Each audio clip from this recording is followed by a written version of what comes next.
ครับ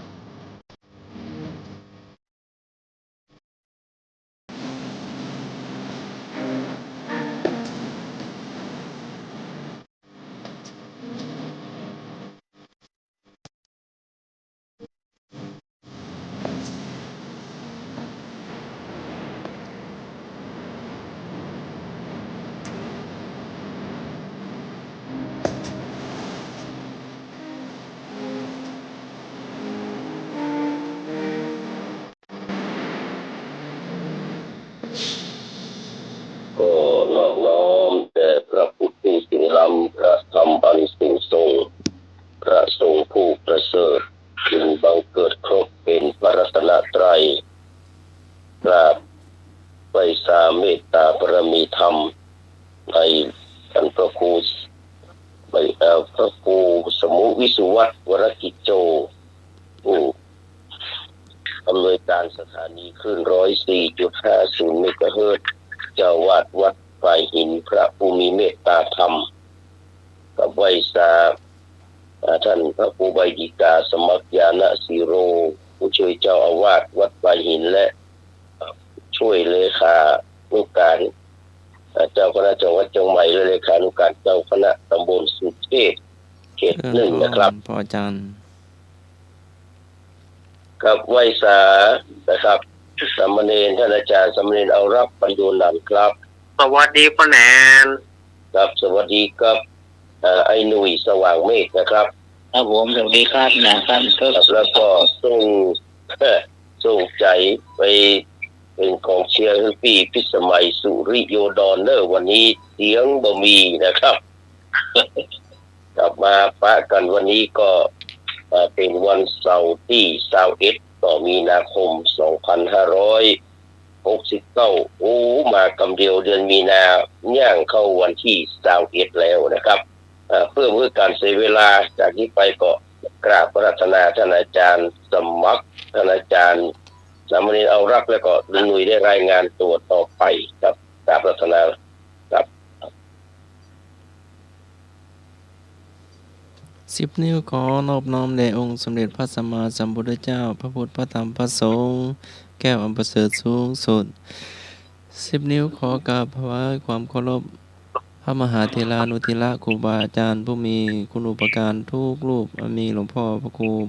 สมุวิศวัตรหลวงพ่อเจ้าวาดวัดฝ่ายหินหลวงพ่อผู้อำนวยการสถานีวิทยุพุทธศาสนาและวัฒนธรรมที่เมตตาธรรมอย่างสูงถวายของพระครูบาอาจารย์ทุกรูป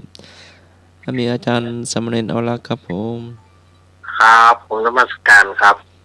ครับผมเจริญพรนาพิสมัยหัวหน้าธรรมะขายเครียดเจริญพรพ่ออาจารย์เจ็ดศรีพ่ออาจารย์ดรครับนมัสการครับเจ้าเจริญพรลุงหนุ่ยเนอครับผมนมัสการครับผมเจ้าเจริญพรท่านฟังหางบ้านทุกท่านเนอขอเจริญพรขอกราบนอบน้อมยังคุณพระศรีธารัยรัตนผ่านแพ้วพระเกี่ยวเจ้าต่างๆประการหมายมีพระพุทธพระธรรมพระสงฆ์อันเป็นสรณะที่เพิ่งของหมู่เฮาต่างหลายขอกราบไหว้สาบุญญาปรมีธรรมท่านอาจารย์ท่านพระครูสมุวิสุวัตวรกิจโจผู้อำนวยการสถานีวิทยุคลื่นพระพุทธศาสนาการศึกษาและวัฒนธรรม104.50 วัดฝ่ายหินท่านเจ้าอาวาสวัดฝ่ายหินพร้อมไปด้วยพระสงฆ์องค์เณรทุกรูปทุกองค์ด้วยความเคารพอย่างสูงสุดยิ่งครับผมขอกราบนมัสการท่านอาจารย์ท่านพระครูใบดิกาสมัครญาณสีโลด้วยความเคารพครับผมครับผม สวัสดีโยมพี่พิสมัยขอให้หายโวยๆเนอะเป็นกำลังใจให้เนอะขอส่งกำลังใจนี้ไปถึงโยมพี่ให้หายโวยๆเนอะก็สวัสดี ป้อนานเจ็ดสีเนาะ ครับกราบนมัสการครับ แล้วก็สวัสดีลุงหนุ่ยเนอะ ครับผมกรรมการครับผม แล้วก็เจริญพรคณะสัตยาติโยมต่างหลาย ก็มากันแล้วเนอะรายการธรรมะคลายเครียดวันนี้ ก็วันนี้อาจจะขาดไปหน่อยเนาะเพราะว่าขาดท่านหัวหน้าทีมวันนี้นะ แต่ก็ขอเป็นกำลังใจให้หายวุยเนอร์เนาะก็มาปะกันวันนี้วันเสาร์ที่21 มีนาคม 2569 เดือนเกตเหนือ เดือน5ใต้ออกมานี่3 ค่ำวันนี้ซ้ำมาความจริงเป็นวันใจเลิกซ้ำมาเป็นวันเสียประจำเดือน7เสาร์กระพัดวันนี้ใจกันมาได้เนอะวันนี้นะวันนี้ใจกันมาได้เนาะ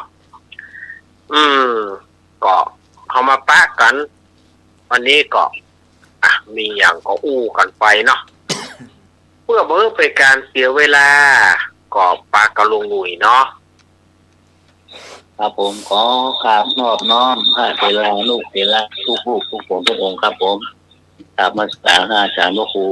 สมเด็จวิศวรวรากิโจครับผมเวลานมาคลายเครียดครับผมกราบมาสการอาจารย์พระครูปฏิการธรรมะครับผม เชิญพ่อลุงหน่อย กราบมาสการอาจารย์วราครับผม สวัสดีลุงหนุ่ย ครับสวัสดีพี่นันเจสีที่ชมครับผม ค ด รั รครับผม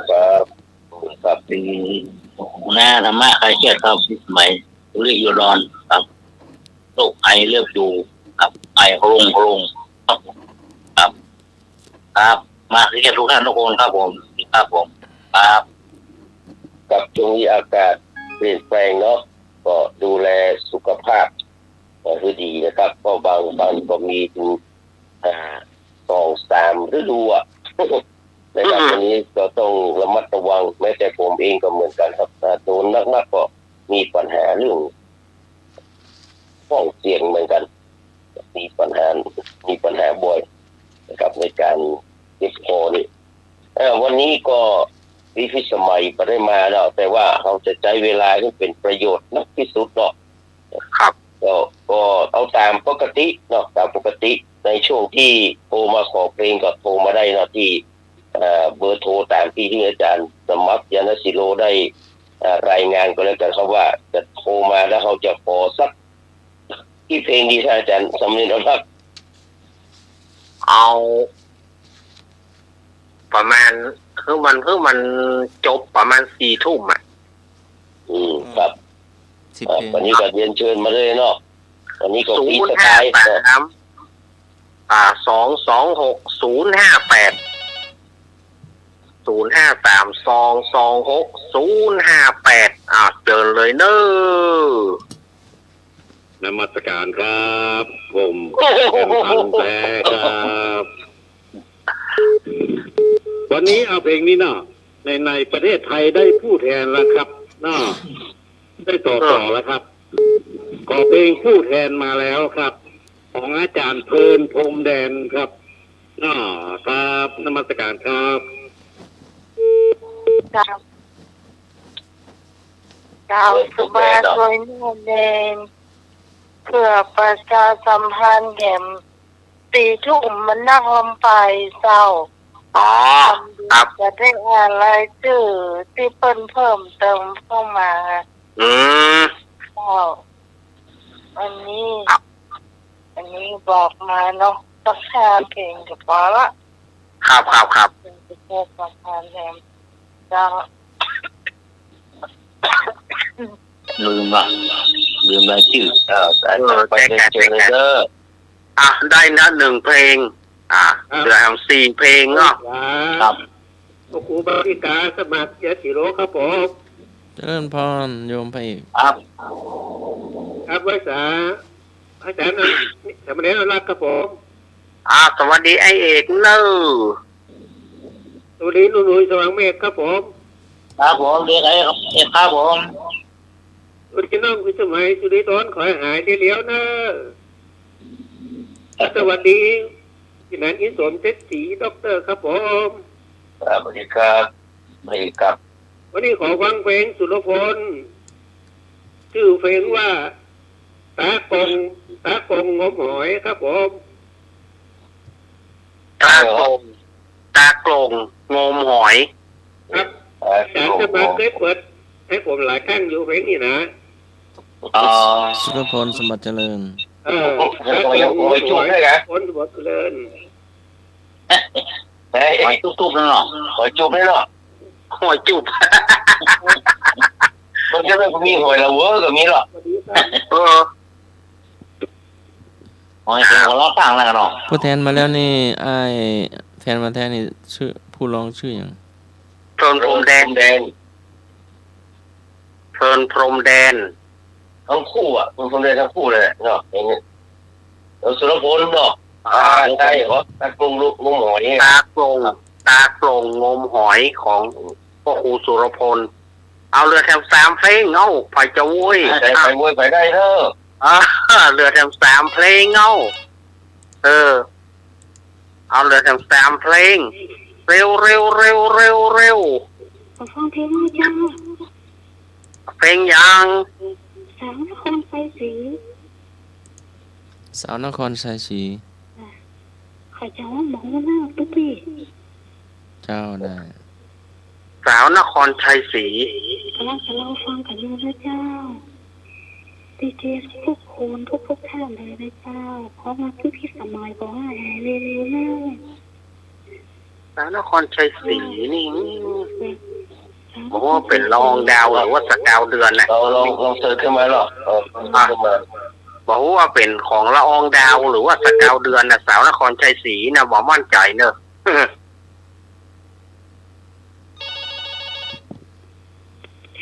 เอาแถม2แม่ สวัสดีเจ้า มาแล้วแม่หลวง ในหลวงขอเพลงชีวิตเด็กท้องนา เด็กท้องนาเนาะ เจ้า อันนี้แน่นอนละละอองดาว เนี่ยเราลองดาวเนาะดาว อันนี้ละอองดาว แต่ว่าสาวนครชัยศรีเนี่ยบอกมั่นใจเลยว่าเพราะมันมี2พี่น้องอ่ะมันคนใดแน่ได้กะ อย่างนี้คนใดก็บอกซื้อขึ้นมาแปะก็เอาคนนั้นแหละ เอาแถมเพลงเดียวเอ้าน ครชัยศรีนครชัยศรีนี่แม่อย่าง ฮะ ชื่อแม่อย่างครับ แต่เกี่ย ดาวที่ไหนวะสารปีกันที่ไหนวะ สามประเด็นครับ ประเทศเนาะ ครับ สาวปลาแดดเนาะ ครับผม เอาแถมเพลงหนึ่ง อ่ะ มาว่าจะมาปิดท้ายก่อนเอาเพลงอย่าง แม่กรแม่พรก่อนปลาเศร้ามา แม่เอาละ สุดท้ายเนาะ สุดท้าย จ้าพี่กรเอาเพลงหลวงพ่อดีจ้ะ หลวงพ่อดี จ้ะ ครับ พอดี ของหลวงพ่อดีของวิทูลเหรอแม่กร ค่ะ ของวิทูลใจพรหมเนาะ กำเมืองเนาะ ครับ พอดีเนาะ ก็ดี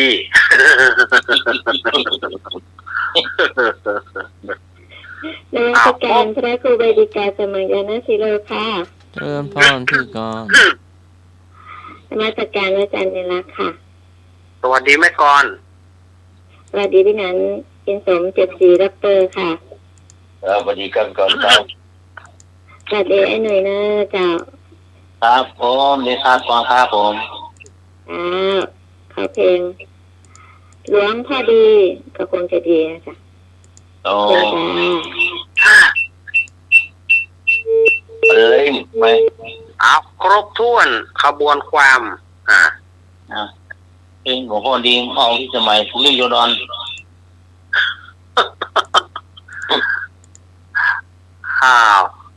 ครบพอดี5เพลง ครับเอาเลย กับนิมนต์อาจารย์ เริ่มเลย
นี่เนาะ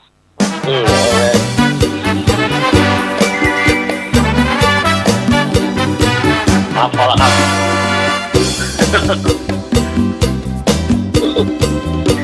ใจต้องใจเสือต้องร้องไง เสียง ต้อง โช ร้องเหมือน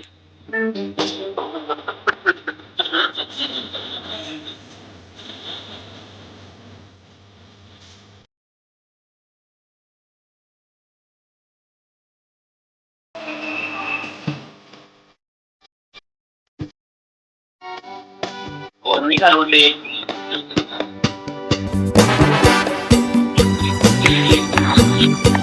เราตั้งไว้หลายเพลงเลยก็แต่ว่าไม่ใช่มันเป็นการดนตรีเก่า แค่ดนตรีกะ ต้องตั้งไว้สัก2-3 อันนี่แทนมาแล้วอ่ะทำนั้นไม่ใช่แบบใส่ให้ใหม่ อ๋อ เป็นสเปรย์เนี่ยสำรองแล้ว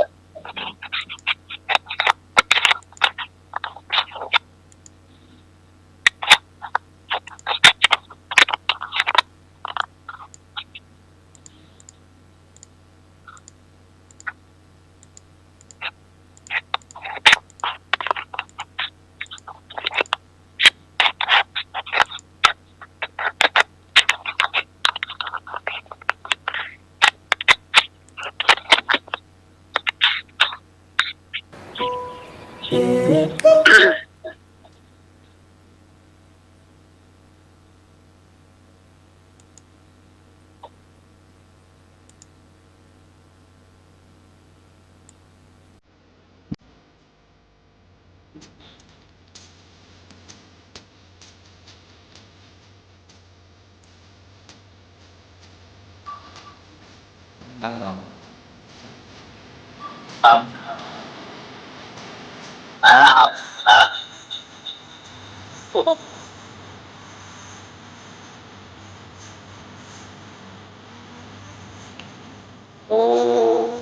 ผมได้ผมได้ได้พวกไงพวกเนี้ยมาแจ๊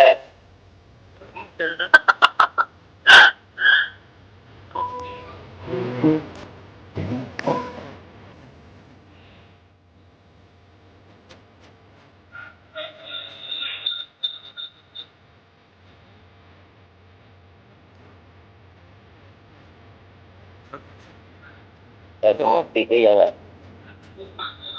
ติดของเราหรือยัง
ตกโครมโครมฝ่ายว่าตาชมแล้วจะไปงมหอยกว่าของหลักขึ้นไปบาแงนมองดูฟ้าเห็นเดือนคล้อยพอเข้ามาเพียนท้ายถอยฝนตกปรอยปรอยหนุ่มเดินมา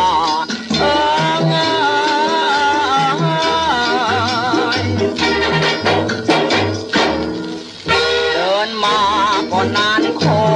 เห็นคลองกว้างโตใหญ่นักหนาตาชมละให้ดีใจปะวันนี้คงได้สนุกละวาตาชมจัดแจงละมีรอราจะดำน้ำงมหาหอยเอาไปแกง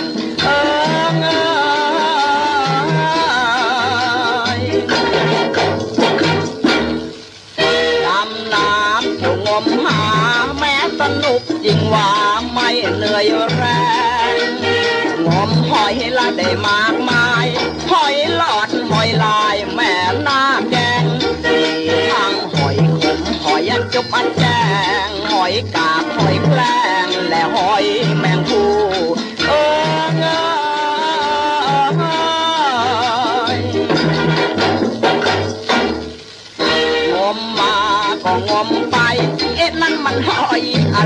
ว่าอยากจะรู้เราหนวดแล้วก็รุงรังแม่น่ากลัวจังขนลุกสู้เจอหอยอะไรเขาละว่ากูลองเอามือคลำดูโอ้โหปูเสชวน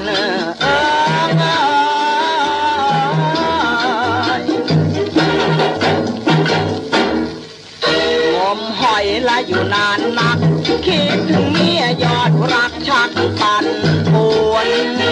กลับบ้านดีกว่าคว้าของขึ้นบ่าไม่เรรวนกลับถึงเคหาเจอหน้านวลตะโกนร้องเรียกชวนแม่นวลจารักทีเอ้ยงมหอยละมามากมายจะหาหอยตัวใหญ่สักตัวก็ไม่มีเจอแต่พวกลูกหอย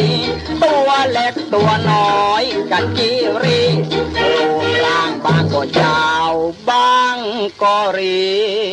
มไม่เห็นมีหอยใหญ่เหมือนหอย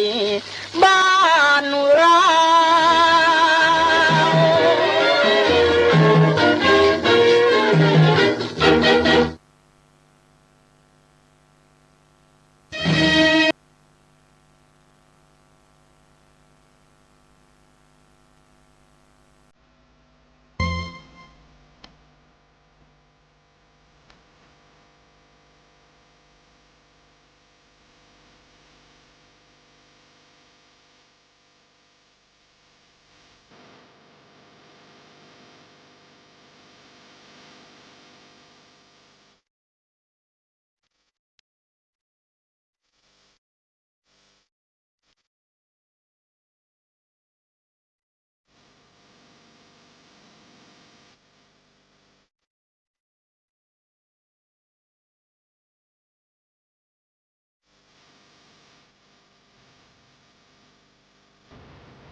หลวงพ่อดี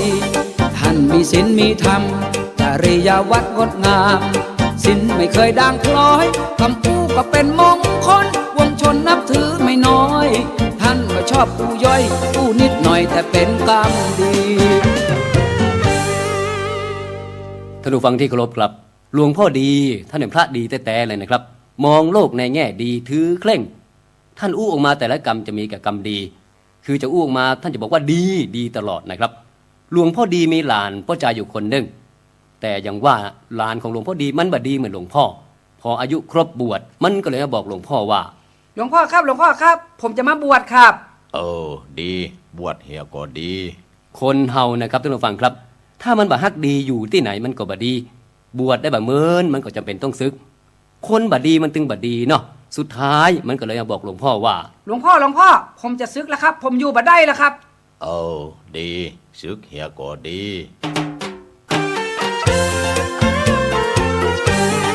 หลวงพ่อดีท่านไม่ยุ่งกับใครแม่หลานชายท่านก็ไม่ใยดีสอนธรรมะผู้คนบ่เคยบ่นเคยหนีแต่หลานของหลวงพ่อดีมันบ่ดีเหมือนคนอื่นเขาท่านผู้ฟังครับหลานชายหลวงพ่อดีพอซึกออกมาแล้วก็หูจักกับแม่หญิงคนหนึ่งให้แต่งงานมันก็เลยไปหาหลวงพ่อหลวงพ่อครับผมจะแต่งงานแล้วครับดีแต่งงานเหียก็ดีอย่างว่าครับพี่น้องครับคนมันบ่ดีมันขี้คร้านเนาะแต่งงานอยู่ได้เมินแต่ใดเมียมันก็ไล่หนีเหียขี้คร้านอย่างอีล่ำเหลือการงานอย่างก็ไปเนี่ยไปตะไปอยู่วัดเหียไปบัดท่ามาไล่ไปแน่พี่น้องครับมันก็เลยไปหาหลวงพ่อให้มาอยู่กับวัดกับวาหลวงพ่อครับเมียผมมันไล่ให้มาอยู่วัดครับดีมาอยู่วัดเหียก็ดีพี่น้องครับพอมาอยู่วัดมันก็ไปปะเพื่อนปะฝูงคบเพื่อนมันก็เลยชวนไปทำงานมันดีอกดีใจไปบอกกับหลวงพ่อครับตอนนี้ผมมีงานทำผมจะไปทำงานแล้วครับดีทำการทำงานเนี่ยพ่องก็ดี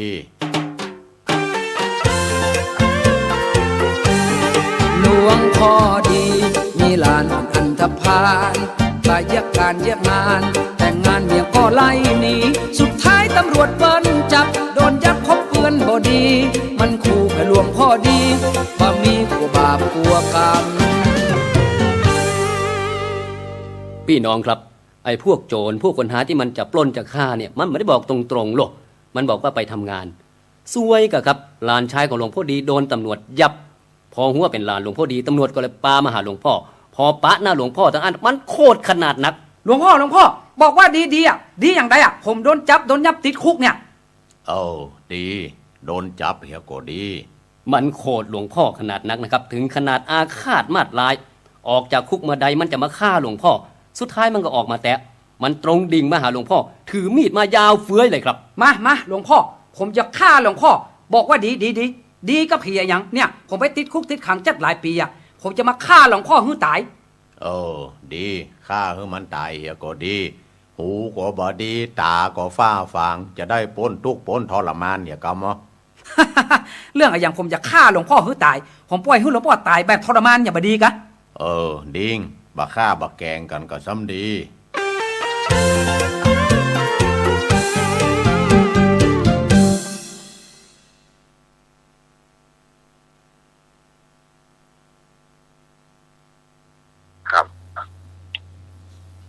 เพลงหมดแล้วกันหมดแล้วพ่อแหนน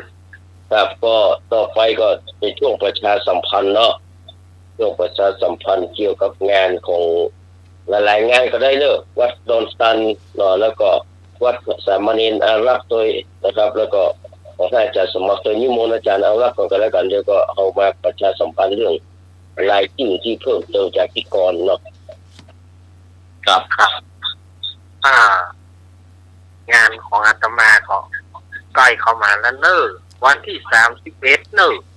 31มีนานี่ก็จะได้แห่น้ำส่งพระธาตุแล้วก็พระห่มพระธาตุแล้วก็จะมีการเจริญพุทธมนต์เนอะภาคค่ำ2 ทุ่มก็จะมีมวยเนอะฝ่ายที่ชอบมัดมวยกับมาพอกันได้เนอะมาเอี่ยวกันได้ ทีมงานของโปรโมเตอร์แดงศรีวิชัยแล้วก็ขจรแก้วทิพย์สองสิงห์ผู้ยิ่งใหญ่จัดมวยนะครับวันที่1นั่นก็8 โมงเป็นต้นไป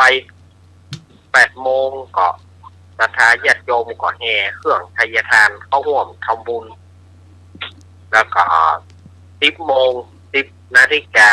จะมีการสืบพระราชตาถวายเครื่องทายทานแด่พระสงฆ์อนุโมทนา11 โมงถวายภัตตาหารเพลแล้วก็เลี้ยงศรัทธาตั้งหลายแบบโรงทานเนาะแล้วก็มีซอฟองวันค่ำหนึ่งมีซอคือฟองวันค่ำแล้วก็ภาคกลางคืนก็เป็นภาคบันเทิงเป็นดนตรีของละอ่อนภาคเป็นดนตรีของละอ่อนเขาอันนี้ก็แจ้งกับศรัทธาญาติโยมถ้าว่าจะมาร่วมกินร่วมทานกันหรือว่าฝ่ายมีจิตศรัทธาจะรับสังฆทานหรือว่าตามเจตนารมณ์ถ้าสังฆทานก็ชุด300 บาทแต่หรือว่าศรัทธาญาติโยมจะตามเจตนาก็ได้อาตมาก็บ่ค่อยรบกวนศรัทธาญาติโยมนะแต่ถ้าว่าญาติน้ำมันแปลงน้ำมันก็แปลงเข้าร่วมกันอยู่แต่ถ้าศรัทธาญาติโยมจะร่วมของบุญของกุศลจะได้ก็บอกว่ากันเนาะอันนี้ก็แจ้งที่อาตมาได้089-214-0135และ083-761-17752 เบอร์นี้เนอะเอาว่ามาเลยเจริญปอน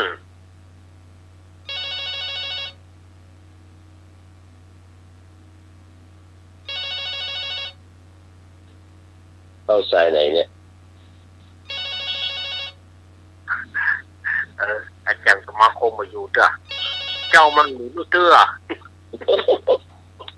แล้วอาจารย์สมัครไปไหนหมด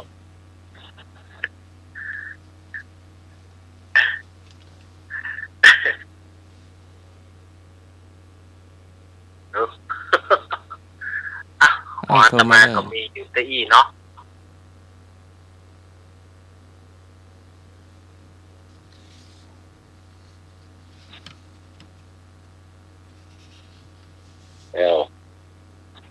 คนทับโทรศัพท์ไปไหนแซบละเอามาเลยตะกี้ไปวัดสายเห็นอยู่ไปวัดตอนนี้พี่กรพร้อมมายังครับพี่กรพร้อมหรือยังเห็นเจอเลยเนอะจัดแล้วจะส่งสไปครับหรือเปล่านมัสการครับผมอนุโมทนาลูกครับสามเณรอารักษ์นะครับผมไม่ได้ไปครับถ้าไปนี่โอ้ม่วนงั้นเล่ากันขนาดเลยนั่นนะแกเสียดายครับเสียดายไม่ได้ไปครับเอาไว้เจอวัดป่าหินดีกว่ามาวัดป่าหินดีกว่ามาเจอกันที่เนี่ยตรงน้ำวัดป่าหินวันที่21 เมษายนครับมาเจอกันที่นี่21 เมษายนนมัสการครับจะสมัครจะเป็นรับพิกรไหมเจ้าเป็นรับพิกรเลยว่าจะได้ประชาสัมพันธ์ครับรายชื่อเจ้าเรากำลังไปรับไม่ก่อนเนาะ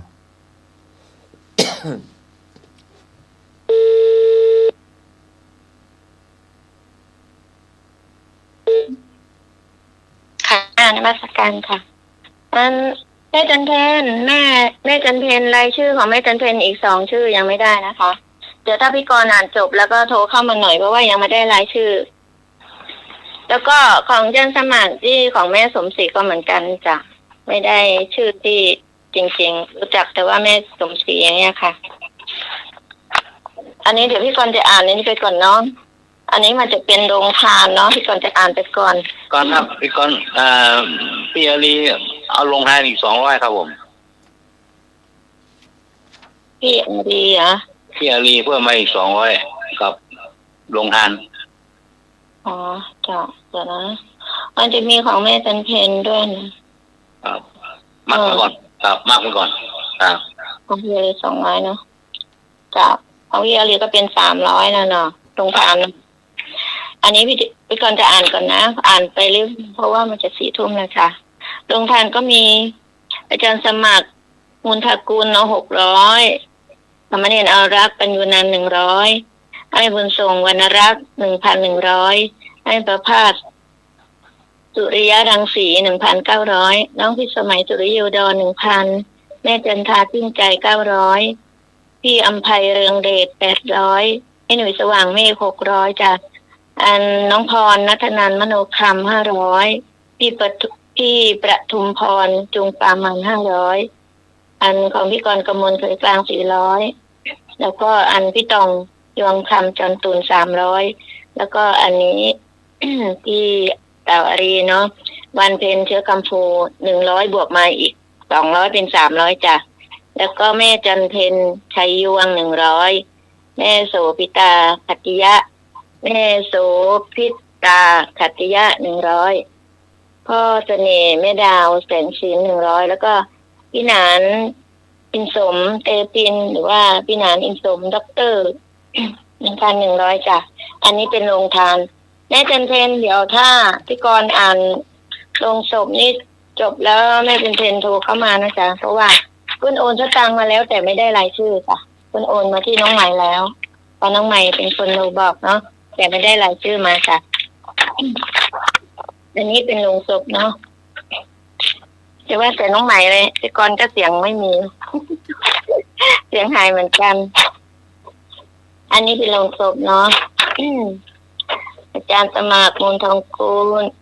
มูลทากูลวัดสายหินอันนี้จะเป็น100หมดนะจ๊ะที่ลงศพแล้วก็สามเณรอารักษ์ปัญญูนันท์วัดสันเหมืองอันนี้ครอบครัวน้องใหม่เนาะสุริโยดรพ่อแดงสุริโยดรแม่ชื่นสุริโยดรน้องพิสมัยสุริโยดรน้องศักดิ์สิสุริโยดรอันนี้อยู่บ้านโดนตันแม่ริมเชียงใหม่เนาะแล้วก็อันนี้สีน้ำหรือว่าน้องณศักดิ์สิ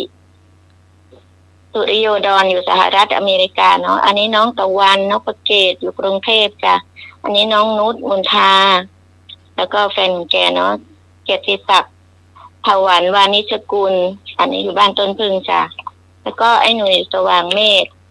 อยู่บ้านสันติธรรมจ้ะแล้วอันไอ้ประภาสสุริยะรังสีอยู่ไม่ริมจ้ะไอ้บุญส่งวรรณรักษ์อยู่บ้านม่วงงามแย่ห่มลำปางจ้ะแล้วก็มี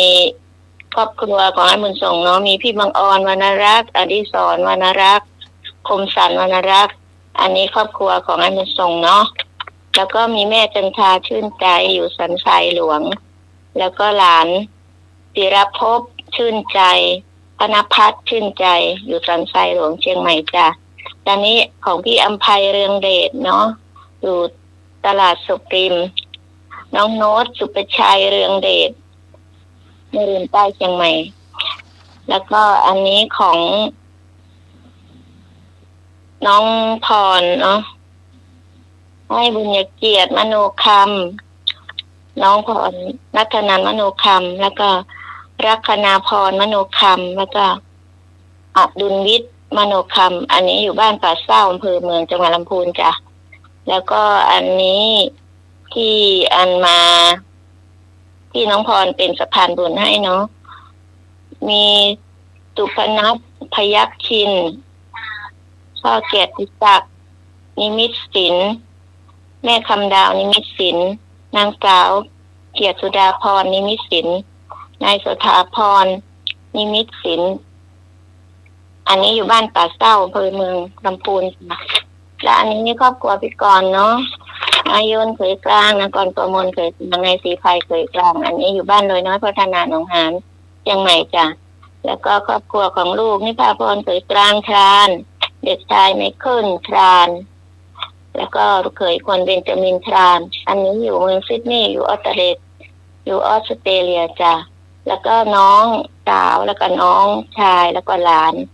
นางสาวอัชรรัตน์ยิ้มเขียวอยู่บ้านเมืองแดงจังหวัดพิจิตรจ้ะนายสุภาพยิ้มเขียวอยู่กรุงเทพจ้ะนางขาวพรพันธ์ฟักเงินอยู่อุบลราชธานีจ้ะอันนี้เป็นของอันพี่ต่องเนาะ ดวงธรรมจันตุลแล้วก็บำเพ็ญจันตุลอยู่บ้านประบงเทพารามสารพีเชียงใหม่จ้ะและอันนี้ของพี่พรเนาะประทุมพรจุงปามันบ้านสันติธรรมเชียงใหม่จ้ะและอันนี้เป็นของพี่สาวอรีเนาะวันเพ็ญเชื้อคำฟูกำพลเชื้อคำฟูแล้วก็อันนี้ที่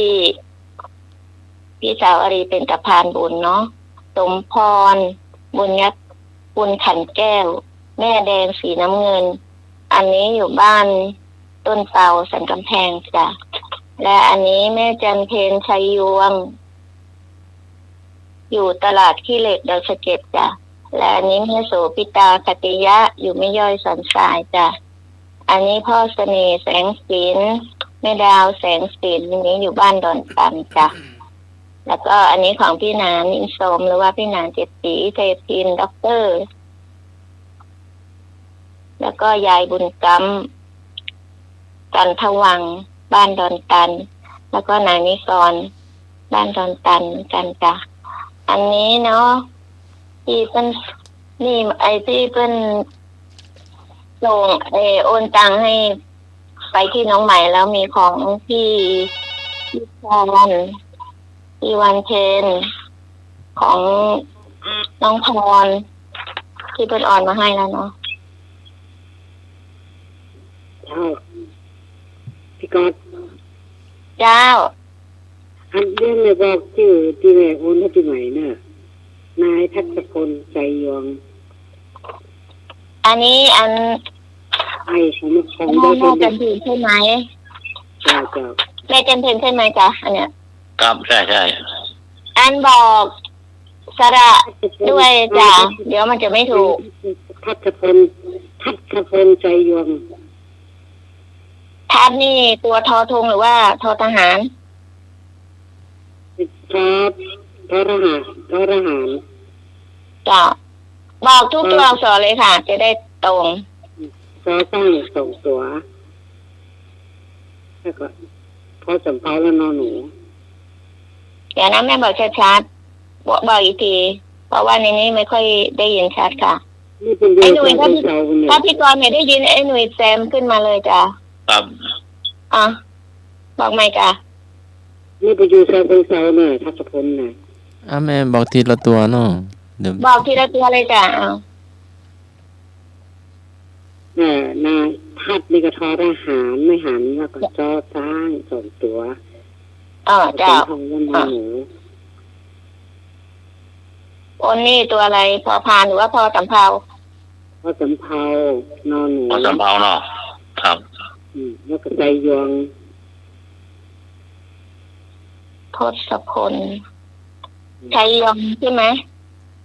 ชัยยองเนาะมันอยู่ใจเป็นเสาหนูเนี่ยการดูไอ้หนุ่ยได้ยินชัยยองหรือชัยยองว่ามาใจยองชัยยองเจ้าอีกคนแล้วก็คนวรพลใจยองที่ลูกชายเขาบอกอักษรตัวตัวแหวนรอเรือแล้วพอแหวนรอเรือแล้วก็พอพานแล้วก็รอลิงพอพานรอลิงใจยองอันนี้อยู่สันติธรรมฮะน่ะชัยยองเหมือนกันใช่ไหมจ๊ะเจ้านั่นนี่ไปอยู่สันติธรรมฮะน่ะนี่อยู่สันติธรรมมันไอ้หน่วยเนาะจากนั้นทำงานนะคนละร้อยคน200คนละ200ละแต่ของทานกับของศพคนละ100ลงทาน100ลงศพ100เนาะ2คนนี้ก็โอนมาหมดแล้วเนาะเจ้า400คนละ200ครับทศพลชัยยวงเนาะวรพลชัยยวงใช่ไหมคะนี่เนาะเจ้าขอบคุณเจ้าครับพระบูจูนะครับเจ้าลูกอนุโมทนาด้วยนะครับเจ้าอันนี้เป็นโอนมาแล้วสาธุครับขอบคุณนะคะอันนี้ก็ได้มาแล้วเนาะอันนี้เป็นโอนสตางค์มาแล้วคื คือพัชพลชัยยวงแล้วก็วรพลชัยยวงเนาะอันที่โรงทาน100คนละ100แล้วก็โรงศพ100โอเคค่ะจบเนาะจบแล้วไม่ตกหล่นไม่ตกร่องหรอกก็ใครที่ตกก็หรือว่าอ่านไม่ถูกก็โทรได้นะคะครับอ่านชัดๆวันนี้ที่รีบเพราะว่ามัน4 ทุ่มแล้ว เดี๋ยวเผื่อพี่หนานจะมีอะไรเยอะๆใหญ่ๆเดี๋ยวพี่กรณ์จะวางก่อนนะคะครับเดี๋ยวเราจะเสร็จอันนี้เนาะขอบคุณสวัสดีค่ะครับดีครับขอบคุณครับครับขอบคุณพี่พรเนาะที่ได้นำข่าวสารรายชื่อของผู้มีจิตศรัทธาในการทำบุญโรงทานแล้วก็โรงศพนะครับที่วัดดอนตันนะครับก็จะมีงานวันที่เท่าไหร่ก็ลุงนี่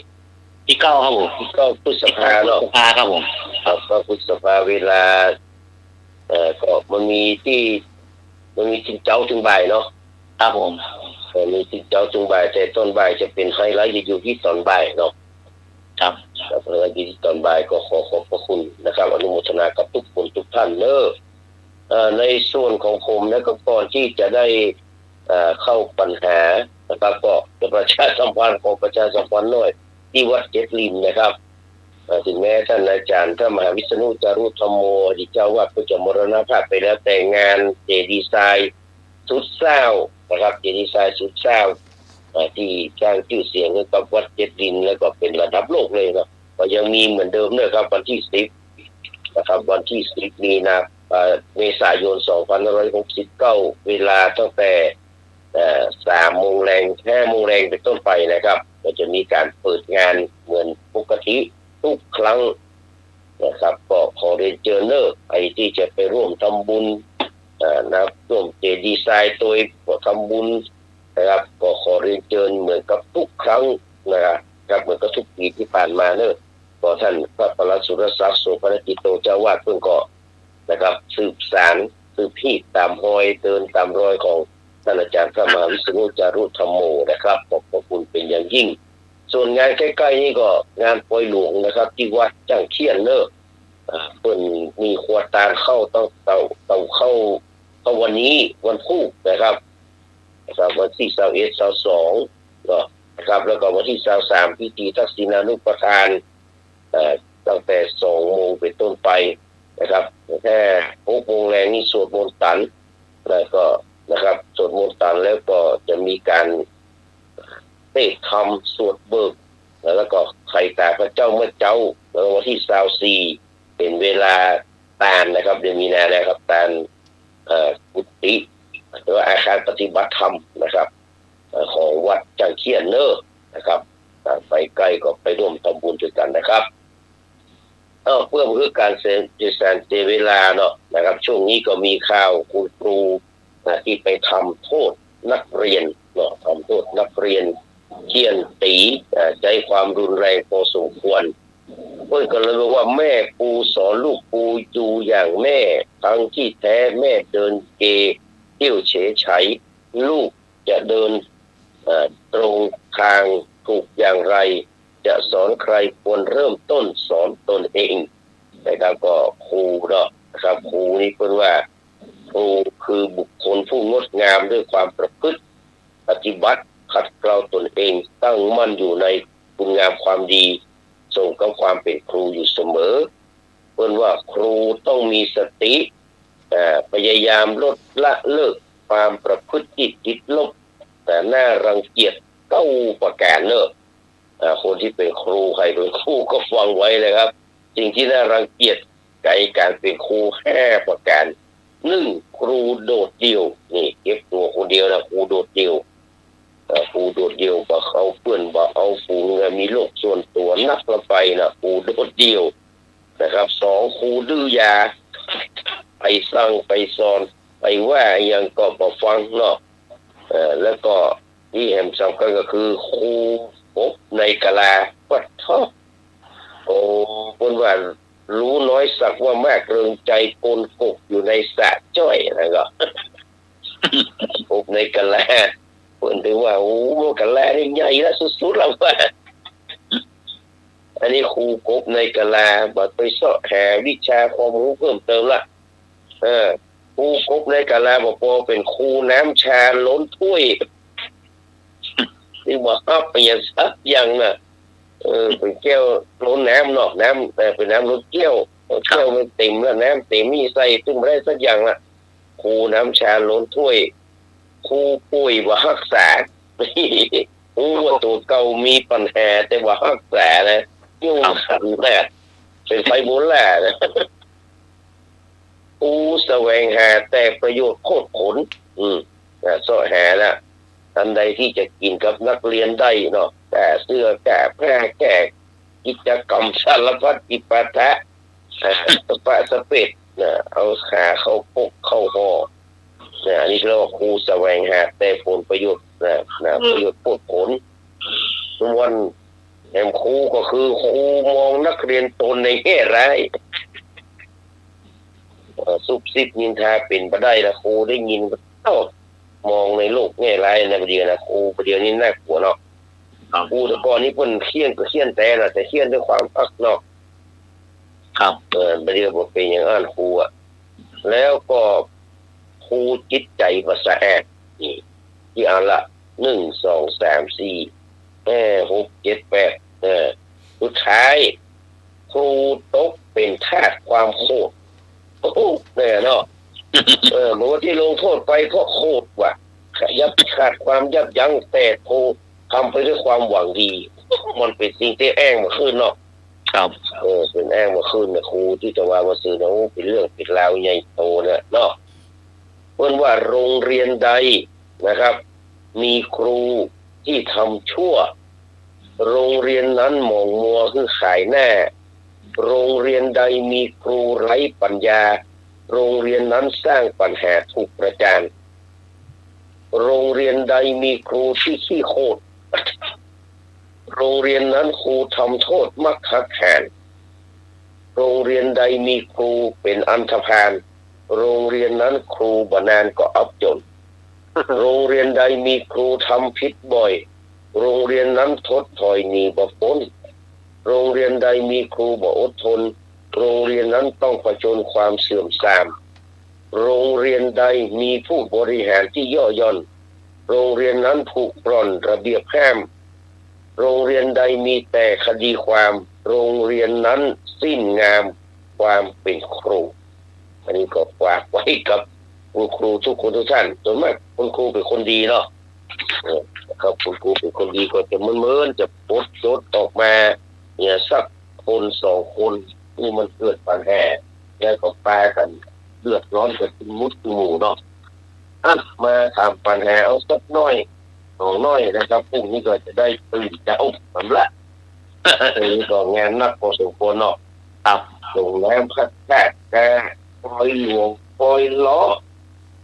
ปัดแต่งงานขึ้นบ้านใหม่แต่งงานมาเท่าไรขึ้นบ้านใหม่ยกเสาเอกเสาเอกนี่มันเป็นเดือนนี้เดือนอย่างเดือน8แล้วเนาะครับขึ้นเดือน7แล้วเดือน8เดือน7เนาะเดือน7เดือน7อยู่กับมันเนี่ยที่แอมสักแหว่งจะเอาละมาถามเนอะถามกันเอาง่ายๆเนาะถามง่ายๆเขาเคยได้ยินเขาว่าเมืองตามพรลิงก่อนตามพรลิงหรือว่าทลารวดีเนี่ยมันคืออะไรอย่างตามพรลิงหรือว่าทลารวดีเนาะคือจังหวัดอะไรเป็นว่าขอไก่นครราชสีมาขอไข่นครศรีธรรมราช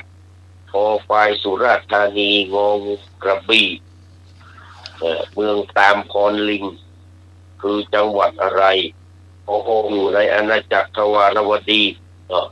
ราชสีมาศรีธรรมราชสุราษฎร์กระบี่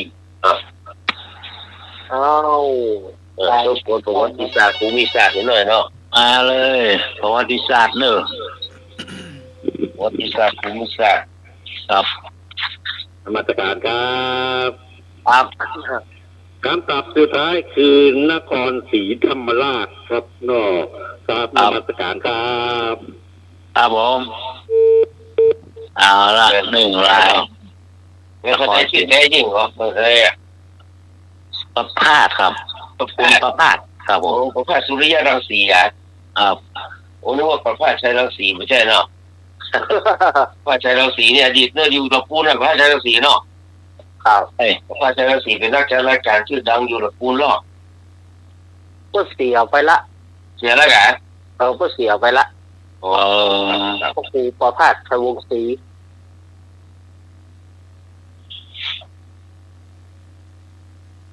เชิญเลยครับมาก้นสมอง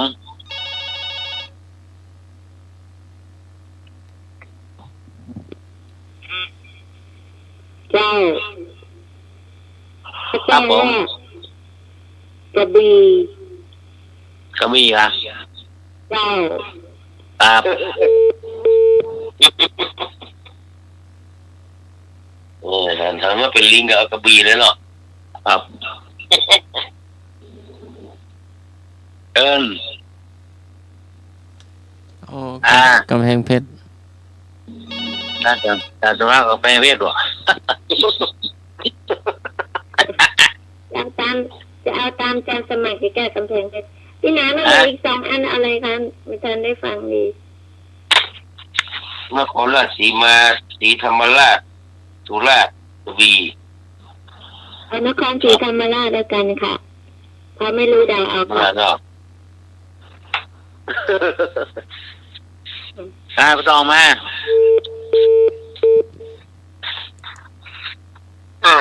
แม่053226058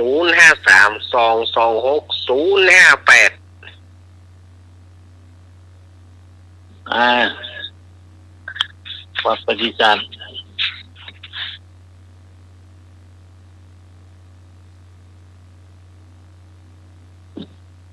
นครศรีธรรมราชครับ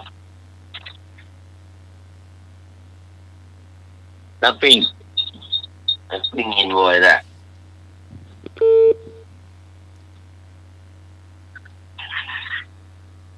ครับน้ำมันหมีล่ะ เนี่ยโทรศัพท์ไม่ต้องเปลืองน้ำมันเลยเนาะ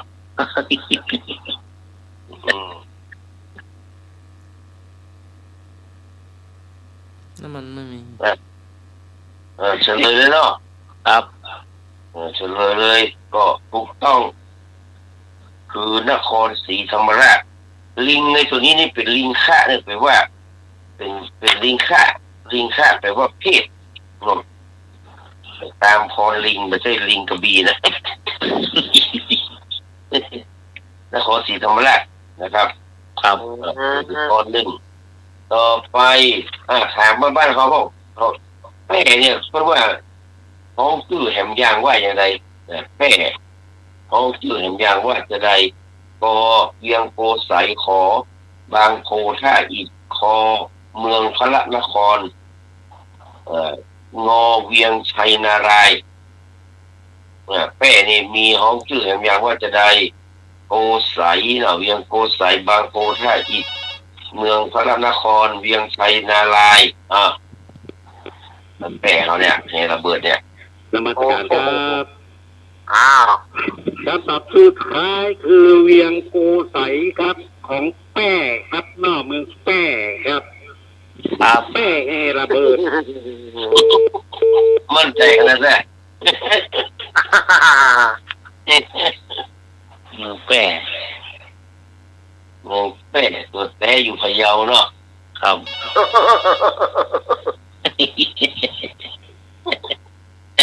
ต่อเหมือนนั้น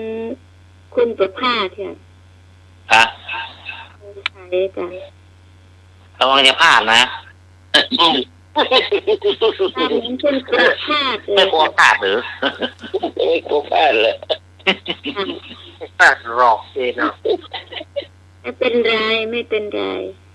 ไม่อะไรเนาะ เมืองโกไสจ้ะ ครับสงสัยเนาะครับโอ้ปลาช่องอีกนักปิ้งคนนี้ มันได้ยังกินแล้วกันแหละ ครับ ก็ แต่แกส่งห้องได้หรอก็เศร้าอ่ะ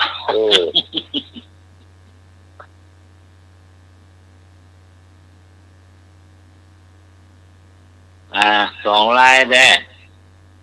สองลายตลอดนะครับเมืองแพร่แห่ระเบิดของเราเนาะ เมืองแพร่แห่ระเบิดตามจริงก็คือเมืองพระนครพระโกสัยมันอยู่พูดไม่ได้แก่มันแน่นไม่ได้แก่โกสัยมาได้สะโคนเมืองพระนครเมืองกำลังของเมืองกำลังครับเมืองกำลังต่อไปเข้ามาหาธรรมะพวกธรรมะคำว่าอัคขาตาโรตถาคตาอัคขาตาโรตถาคตาคือข้อใดตนแลเป็นที่พึ่งของตนกอไก่ขอไข่ชนะตนนั่นแหละเป็นดีคอควายพระพุทธเจ้าเป็นเพียงผู้บอกแนวทางงองูผู้ฝึกดีแล้วเป็นตถาคตอัคขาตาโรตถาคตาตนแลเป็นที่พึ่งแห่งตนชนะตนนั่นแหละเป็นดีพุทธเจ้าเป็นเพียงผู้บอกแนวทางงองูผู้ฝึกดีแล้วเป็นตถาคตโอ้ก็ได้เอ่ยมาเลย0532260588ถ้าเป็นคำถามทั่วไปนี่อันนี้นี่30คะแนนน่ะ30คะแนนเนอะจ้าพี่กรณ์จ้าพี่กรณ์ตอบอัคขาการุจ้ารู้ว่าเป็นข้อใดอัคขาการุตถาคตาขอไก่ขอควายงงขอไก่เอาข้อใดอัคขาการุอยู่ข้อไหนอะค่ะมันว่าอัคขาการุตถาคตาเนี่ยมันแปลว่าใดตนแลเป็นที่พึ่งแห่งตนกอไก่ขอไข่ชนะตนนั่นเป็นดีขอควายพุทธเจ้าเป็นที่เป็นเพียงผู้บอกแนวทางงองูผู้ฝึกดีแล้วเป็นตถาคตเอาตนเป็นที่พึ่งของตนนะจ้าอันนั้นแหละ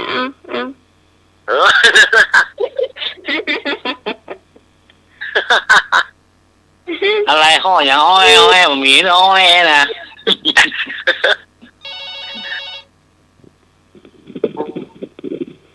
ครับสมัครการครับคำตอบสุดท้ายคือพระพุทธเจ้าเป็นตถาคตข้ององูเนี่ยครับนมัสการครับผมอาจารย์จะมาข้ออะไรครับ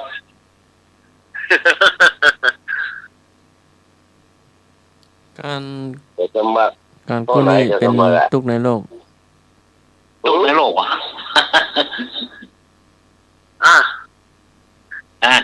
เอาเจ้าคอควาย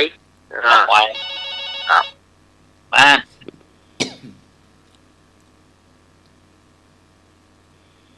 เจ้า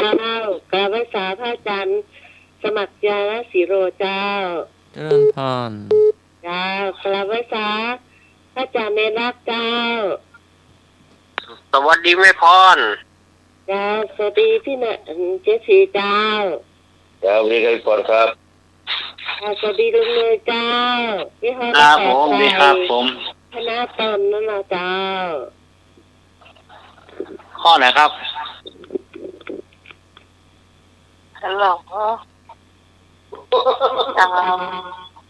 พี่ขอตอบคอควายเนอะคอควายเนาะแล้วพี่ขอตอบข้อไหนพี่ขอตอบข้อไหนโอ้ตนแลเป็นที่พึ่งแห่งตนเกี่ยวกับได้ตอบสักคำตะกี้แม่ตอบว่าตนแลเป็นที่พึ่งแห่งตนอยู่ในข้อไหนข้อไหนกอไก่เนาะข้อกอไก่เจ้าเอาข้อคอควายเจ้าคอควายเนาะปลาบงไม่หลง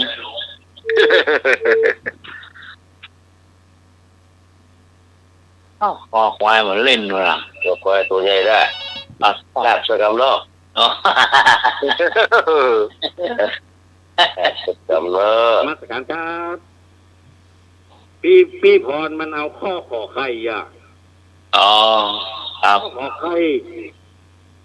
ขอบคุณครับครับ แต่นี่ช่วยหลวงพ่อเลยถามปัญหาไปว่าที่เขาถามกันว่าอัน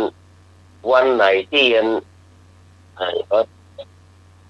เจ้าโทรศัพท์นักกระเพื่อนหรือว่า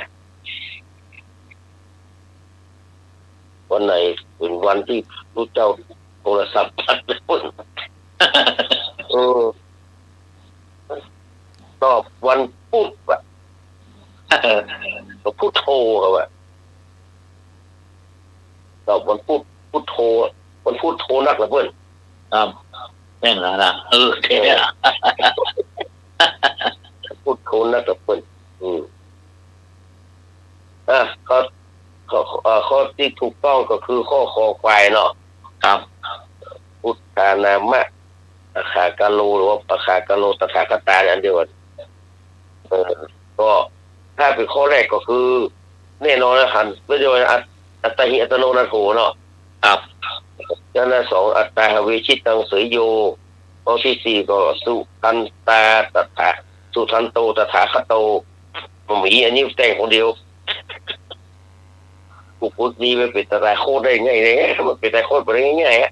ครับแต่โคตรโคมไปแห่ไปดีเนาะอย่างก็ในทัชชะคสูตรในลักษณะท่องสังฆังหิโวภิกขเวเนาะสังฆังหิโวภิกขเวภิกขเวอะไรอย่างเงี้ยแต่ตถาคตโตอรหังสัมมาสัมพุทโธวะโหชอบอรหังสัมมาสัมพุทโธวิตลาโควิตลาโคโสวิตโมโหแล้วก็หมดสิ้นราคะเนาะโทสะโมหะนี่เสี่ยงหมดเนาะอันนี้ที่เป็นในทัชชะคสูตรเป็นต้นเท้าสักการเทวราชมันเป็นอวิตลาโคหรออวิตลาโคอวิตโมโหอวิตโทโสบ่มีเสร็จและราคะโทสะโมหะเต็มหมดแล้วสักการเทวราชแล้วก็เป็นอันนี้ธรรมดากลัวเนาะลูกคนปองเวลาศูนย์เข้ามาสู้เนี่ยนะพระพุทธเจ้านี่บอกอยู่ในป่าอยู่ในต้นไม้อยู่ในโคนไม้อย่างมันที่เงียบสงัดเนี่ยเป็นว่าที่เขาไปตรงมัชฌะสูตรที่เวลาสวดมนต์ต่างต้องมีทุกครั้งเนาะต่อไปคำว่าบรรเทาตรงกับข้อใดหรือว่าใกล้เคียงกับข้อใดมากที่สุดคำว่าบรรเทานะบรรบรหมายถึงรอหันนะบรรเทาตรงกับข้อใดมากที่สุดกอไก่ทุเลาขอไข่อ่อนโยนขอควายลดหย่อนงองูผ่อนปรนจอจานถูกทุกข้อคำว่าบรรเทาตรงกับหรือว่าใกล้เคียงกับข้อใดมากที่สุดทุเลาอ่อนโยนลดหย่อนผ่อนปรนถูกทุกข้อคำว่าบรรเทาแม่มนสวยคิดดูอะไรกันเนาะเพลงก็เพลงชื่อก็เพลงหน่อยใส่สุริยะดูให้ดีที่ดูให้ดีต้องใส่สุริยะว่าตอนต้นสมัติการครับคำตอบสุดท้ายคือทุเรากับนอบรรเทาทุเราเนี่ยกันนออย่างพวกเราเนี่ยก็นี่มีเหตุมีผลได้ตักแกเป็นดีหรอกตักแกบอกวิบัติเมื่อตะกอนได้ตักแกใช้ได้เลยแหละครับไปอบรมหลายเดือนหรอ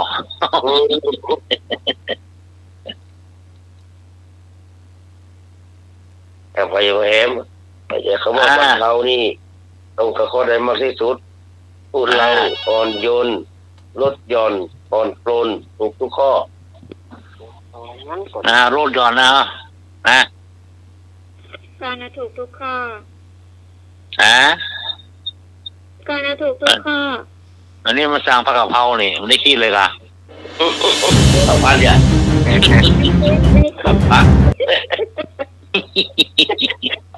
โอ้ ไปนั่งคิดทุกข้อ ไม่ได้กรรมที่สอโจทย์เลยล่ะมาถึงสร้างแล้วหรอ เอานั้นแหละ เอารวมปุ๊ก อาจารย์มาก็รวมทุกว่ะ เจ้า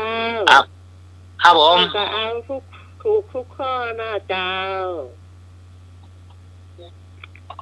อ๋อปลาเศร้า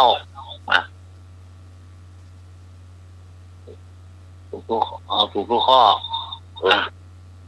พี่สมัยต้องได้แล้วพี่สมัยต้องแรก ได้ยินหางจุ๊ปี้ล่ะคันปากปีนั่นแหละ ต้องแรกพี่สมัยต้องได้แล้ว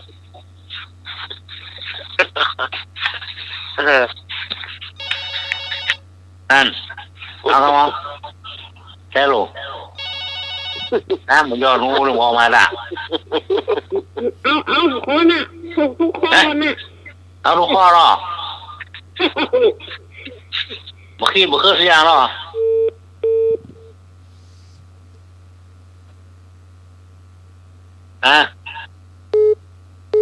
หัวหน้าดำมากครับเกี่ยวแล้วข้ออะไร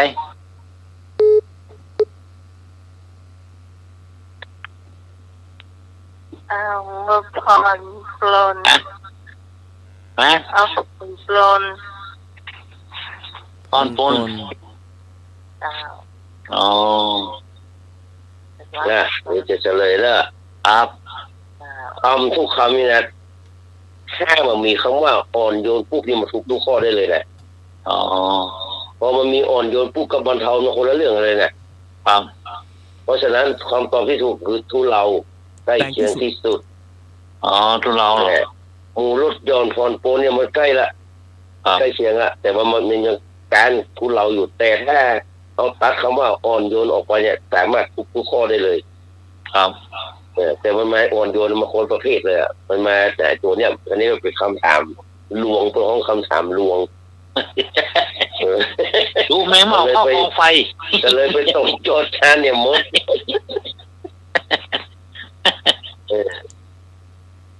ก็ใกล้การ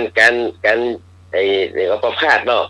ประพาสคุณพาส สุริยะรังสีเนาะ ครับ แล้วก็มีประพาสใจรังสีแล้วก็สุริยะจันทรังสีเนาะ ครับ ผมสุริยะจันทรังสีรายงานครับรายงานตัวครับ ต่อไปเป็นข้อสุดท้ายละข้อสุดท้ายที่เราจะได้เล่านิทานเนอะครับข้อสุดท้ายถามอย่าไปคิดมากนะถามเนอะ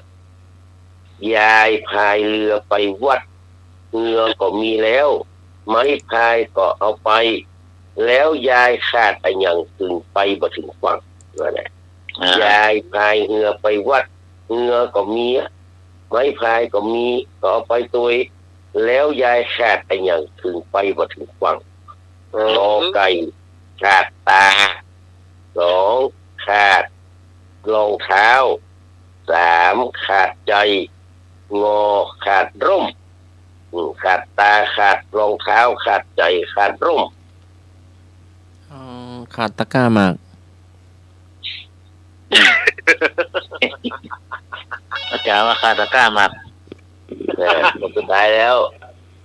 เชิญครับ เลย ครับตอบสุดท้ายคือขาดใจครับน้อพายเรือมาถึงฝั่งเลยครับน้อครับ ครับขาดใจ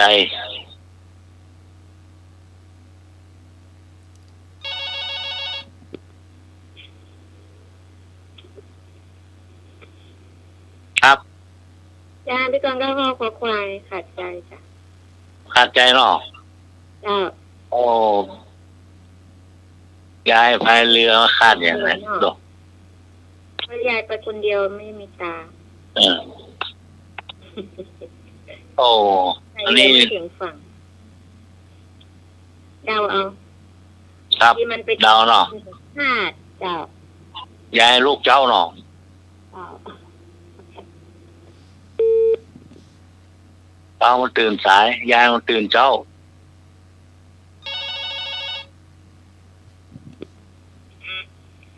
ถ้าจะขาดใจนะ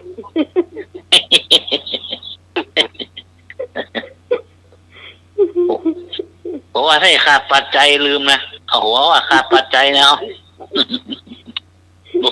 ขาดรองเท้านี่ให้ไปใส่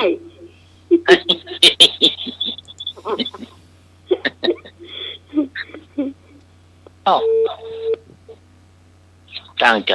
ลงเฮียแล้วหรออยาก แต่มีใครจะตอบแถม ขาดใจเหมือนกันนะเจ้า ครับตอนนั้นขาดใจเนาะ ใจเนาะ ครับโอ้ขาดใจหมด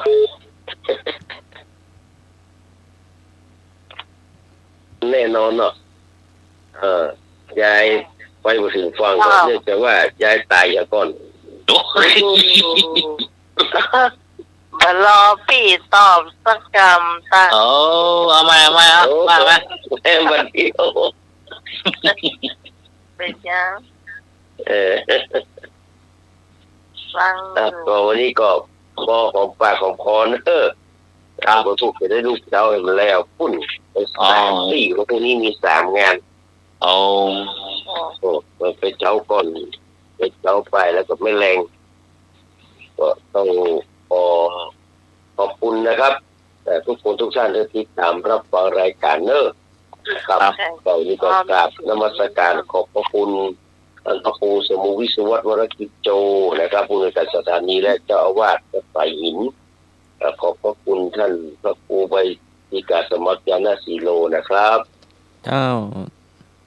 ขอบพระคุณท่านอาจารย์สมณีเอารักปัญโยนันท์ ครับขอบคุณที่พิสมัยสุริโยดอนหัวหน้ารายการโอมาปิเตื้อครับขอบคุณลุงหนุ่ยสว่างเมฆนะครับครับผมแล้วก็ขอบคุณพี่พรก็ทุกเสียงทุกสายแฟนพันธุ์แท้แล้วก็ไอ้คนหลายท่านที่ติดตามรับฟังทั้งที่โทรมาก็ไม่ได้โทรมาก็มีนะครับมีเยอะแยะคนที่ติดตามรับฟังรายการนั้นมีนักนะครับขอบคุณเป็นอย่างนี้มีโชคมีใจรับดีฝันดีมีเงินมีทองใจมีน้ำมันเติมเหมือนกันทุกคนทุกท่านครับกราบนมัสการขอบพระคุณครับสวัสดีครับผมดีครับขอบคุณพ่ออาจารย์ ขอบคุณอาจารย์อิสมใจฟินอาจารย์ดรนะครับผมครับที่มาเปิดสมองเนาะครับเปิดสมองเอาครับขอบคุณมากครับผมต่อมา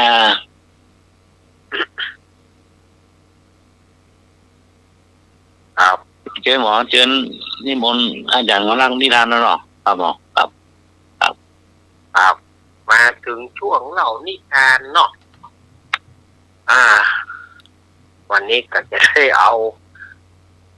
ถือว่าเอามาปัดฝุ่นเล่ากันนะใหม่เรื่องนี้อาตมาก่อนเหมือนรู้ว่าจะเคยเอามาเล่าเหมือนกันนะแต่ว่าก็ลืมเหมือนกันอย่างเงี้ยเราซีรีส์ใหม่ได้อย่างเดียวนะครับท่านลืมปัดฝุ่นเนาะครับวันนี้จะเอาเรื่องใจคนผิดใจคนผิดประเภทคำว่าใจคนผิดประเภทเนี่ยมันแปลว่าอย่างไรใจคนที่มันบัดถูกลักษณะไปขายของเอกเนาะในสมัยพุทธกาลเนี่ยนี่สมัยพุทธกาลเนี่ยมีพ่อค้าเหล้าคนหนึ่งเข้าไปเฝ้าพระพุทธเจ้าที่พระเชตวันมหาวิหารไปห้ามหิห้ามหายเนาะเข้าเฝ้าพุทธเจ้าบอกว่าพันเตภควาแต่องค์สมเด็จพระสัมมาสัมพุทธเจ้าข้าพระองค์ม่อมฉันเนี่ยหมดตัวแล้วพระพุทธเจ้าค่ะมันหมดตัวอย่างไรพระพุทธเจ้าถามว่านี่อย่างเธอถึงหมดเนื้อหมดตัวเธอทำอาชีพอะไรอย่างพ พ่อใจคนนี้ก็เลยบอกว่าโอ้แต่ก่อนเนี่ยนะก็ผมเนี่ยเป็นเศรษฐีเมินเข้าก็อย่างว่านะกันเนาะคำว่าเป็นเศรษฐีก็ยืดอาชีพอันใดก็เอาเข้าก็ล่มจมไปในที่สุดก็มาทำอาชีพขายเหล้าขายเหล้าและนี่อย่างเธอถึงหมดตัวโอ้ก็บอกให้หมดตัวจะได้พระพุทธเจ้าค่ะก็เพราะว่าผมเนี่ยใจคนผิดประเภทขอสุมาอภัยญาติโยมเนอะเพราะว่าผมใจคนที่บะเต็มไปขายเหล้าใจผมใจคนบะเต็มขายเหล้าแล้วมันเป็นจะได้พุทธเจ้าเปิดกระถามนะแล้วมันเป็นจะได้ก็ผมเป็นว่าผมนี่นะไปเจ้าที่เปิ่นเนาะเพราะว่าเมื่อก่อนผมเคยมีมั่งมีสีซุกแต่ภายหลังมาผมล้มละลายผมก็เลยไปขอเจ้าบ้านของเศรษฐีเปื่อนเดียวกันเนี่ยเพื่อขายเหล้าแล้วพอดีวันนั้นผมไปอยู่การขายเหล้าผมเนี่ยก็ดีขึ้นมาลำดับหนึ่งคนมากินเป็นลำดับไปคนมากินก็ทำให้รายได้ของผมมีอยู่แต่วันหนึ่งผมเกิดมาอยู่แล้วให้ลูกน้องให้คนใจที่มันบาดเต็มเนี่ยไปขายเหล้าปรากฏว่าเหล้าเป๊กหนึ่งมันใส่เกลือกำหนึ่งเหล้าเป๊กหนึ่งมันใส่เกลือกำหนึ่งกำนั้นคนบะหมี่ไผ่ไปกินเลยกำนั้นร้านผมเงินก็บ่ได้ร้านผมเลยเจ๊งมหาเจ๊งผมเลยมาเฝ้าพระองค์พระเจ้าค่ะโอ้เธอเคยโดนอย่างอี้มาเหมือนกันแกนี่ล่ะพระพุทธเจ้าเปิ้นถามนะแล้วบัดเดี๋ยวนี้เนี่ยใดก็หมดกันหมดตัวแล้วกะกล้าเจ้าตี้ก็บ่มีเปิ้นคนก็บ่ยอมเข้าร้านเหล้าหมดกันหมดตัวเพราะว่าใจคนบ่เต็มไปขายเหล้านั่นแหละ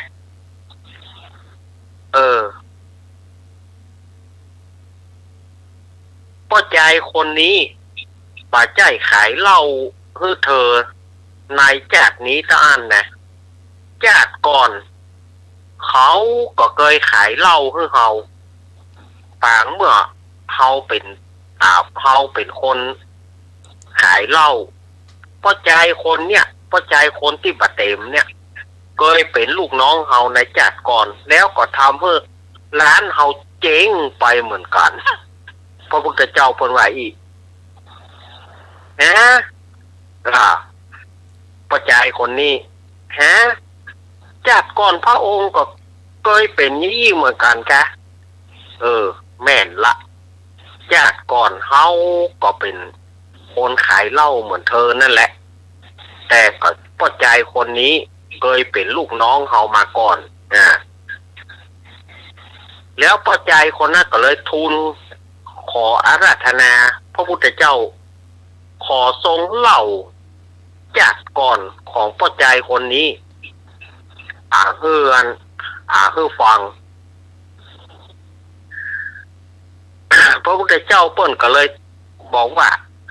ในสมัยก่อนอดีตชาติปางก่อนสมัยพระเจ้าพรหมทัตครองราชย์อยู่กรุงพาราณสีสมัยนั้นมีเศรษฐีสองตระกูลซึ่งเอื้ออาทรกันภัยคาดเรือหยัง ช่วยเหลือกันได้ทันท่วงทีนี่หรอก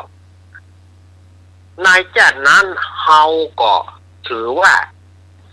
ฐานะเฮาก็พอมั่งพอมีก็พอให้พอดีบ่ถึงก็ว่ารวยจนเกินไปแต่เฮากับเศรษฐีนั้นคบกันเป็นเพื่อนไปฝูงกันเฮามีอาชีพขายเหล้าแต่ในที่ของเฮาเนี่ยมันกีดมันแคบไปก็เลยไปขอเจ้าบ้านของเศรษฐีซึ่งเปิ้นแปลงไว้แล้วก็เปิ้นบ่อยู่เศรษฐีก็เลยให้เฮาเจ้าถ้าขายเหล้าได้เท่าใดได้นักก็ฮื้อนักได้น้อยก็ฮื้อน้อยเอกะหรือว่าถ้าว่าขายบ่ได้มันบ่ได้กำฮงกำไห้ก็บ่เอาอะในครั้งนั้นกิจการขายเหล้าของนอโพธิสัตว์เนี่ยก็ไปได้ดีสูตรเหล้าของนอโพธิสัตว์เนี่ยเปิ้นมีพิเศษของเปิ้นคือถ้าไผดื่มเหล้าของแกไปแล้วเนี่ยก็มักจะเกี้ยวเกลือตามไปถ้าไผได้กินเหล้าของ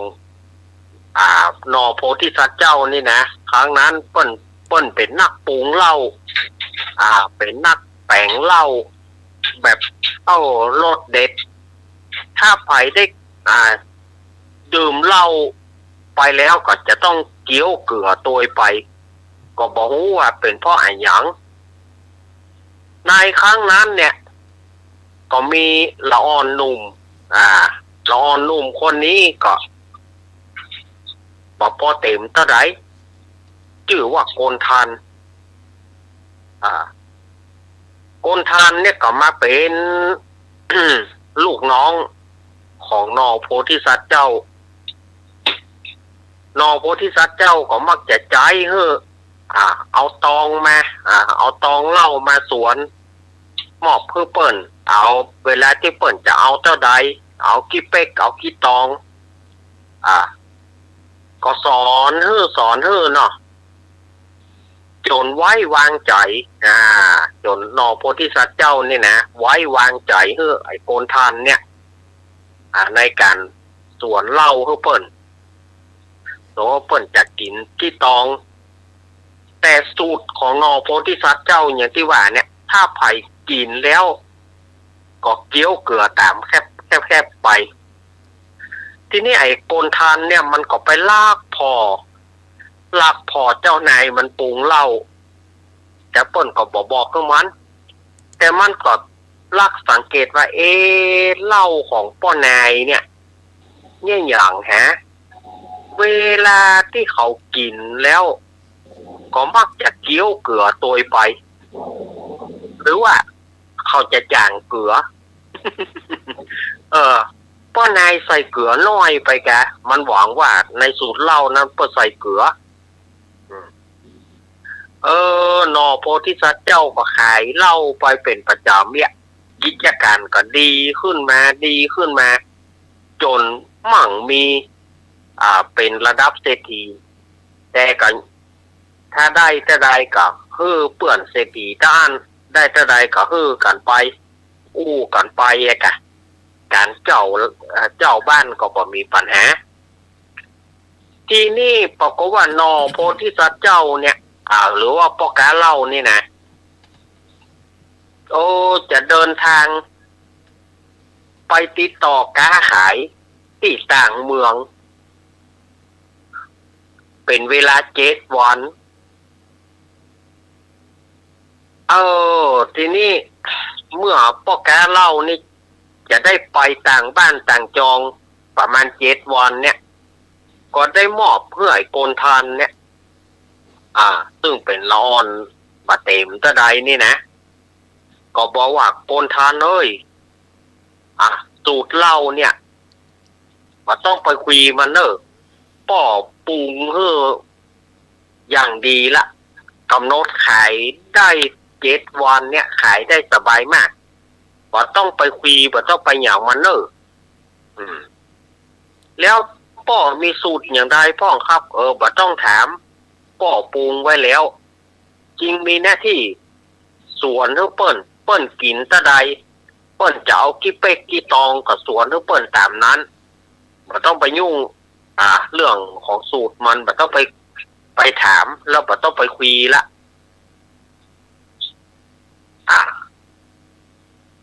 ว่าแล้วก็ปอกาเล่าโพธิสัตว์นี่กับเดินทางไปเพื่อไปติดต่องานต่างบ้านต่างจองอย่างที่ว่านั่นนะ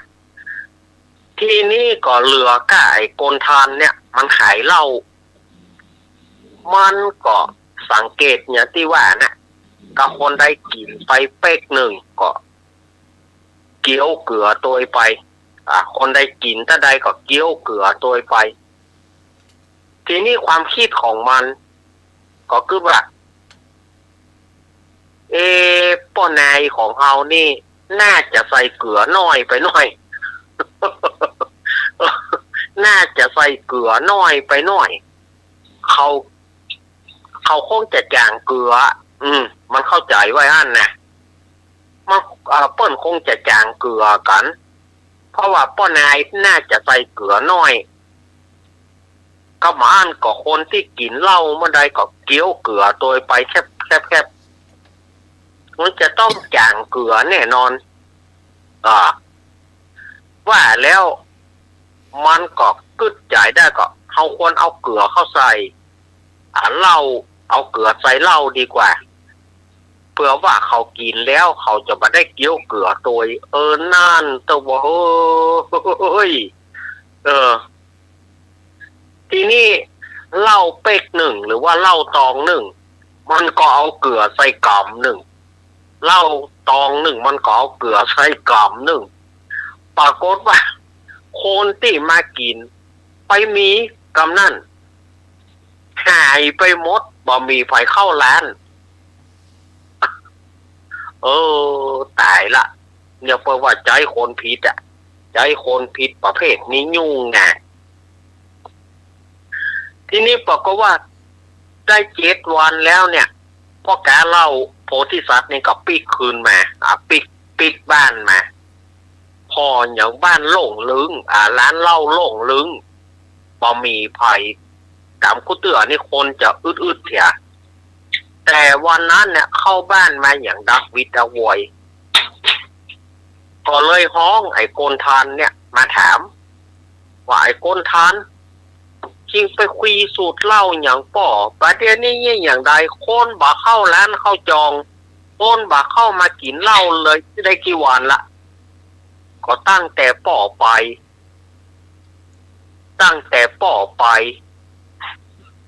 จนถึงบัดเดียวเนี่ยคนบ่เข้าร้านเลยเป็นเพราะอะไรอย่างจริงอู้บ่ม่วนแกปัจจัยผมอู้ม่วนครับผมก็อู้ตามปกติของผมเนี่ยครับแล้วมันเป็นอย่างไรเนี่ยอย่างคนถึงบ่เข้าร้านอันนั้นว่ากูไป7 วันเนี่ยคน6 วันเนี่ยคนบ่เข้าร้านคนมาเข้าร้านในวันเดียวมันเป็นเพราะอย่างก็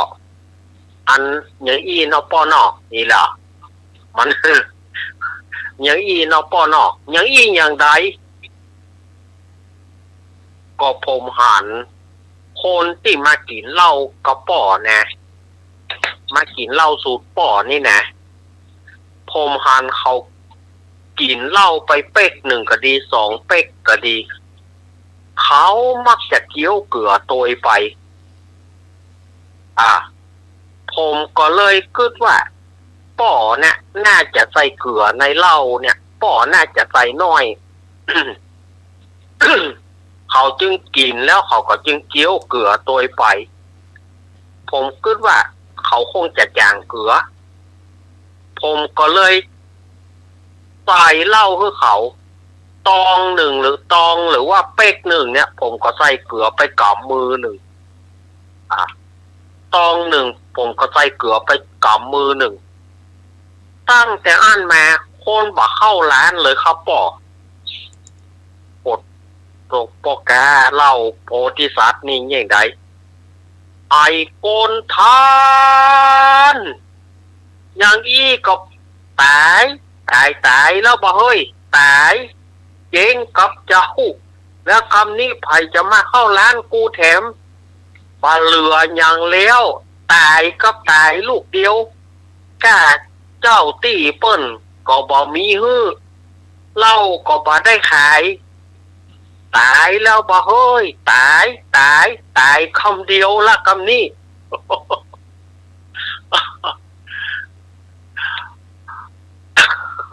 โอ้พระพุทธเจ้าเปิ้นก็เลยได้เล่าอย่างอีเปิ้นก็เลยบอกว่าเนี่ยเธอเฮ้ยป้อใจ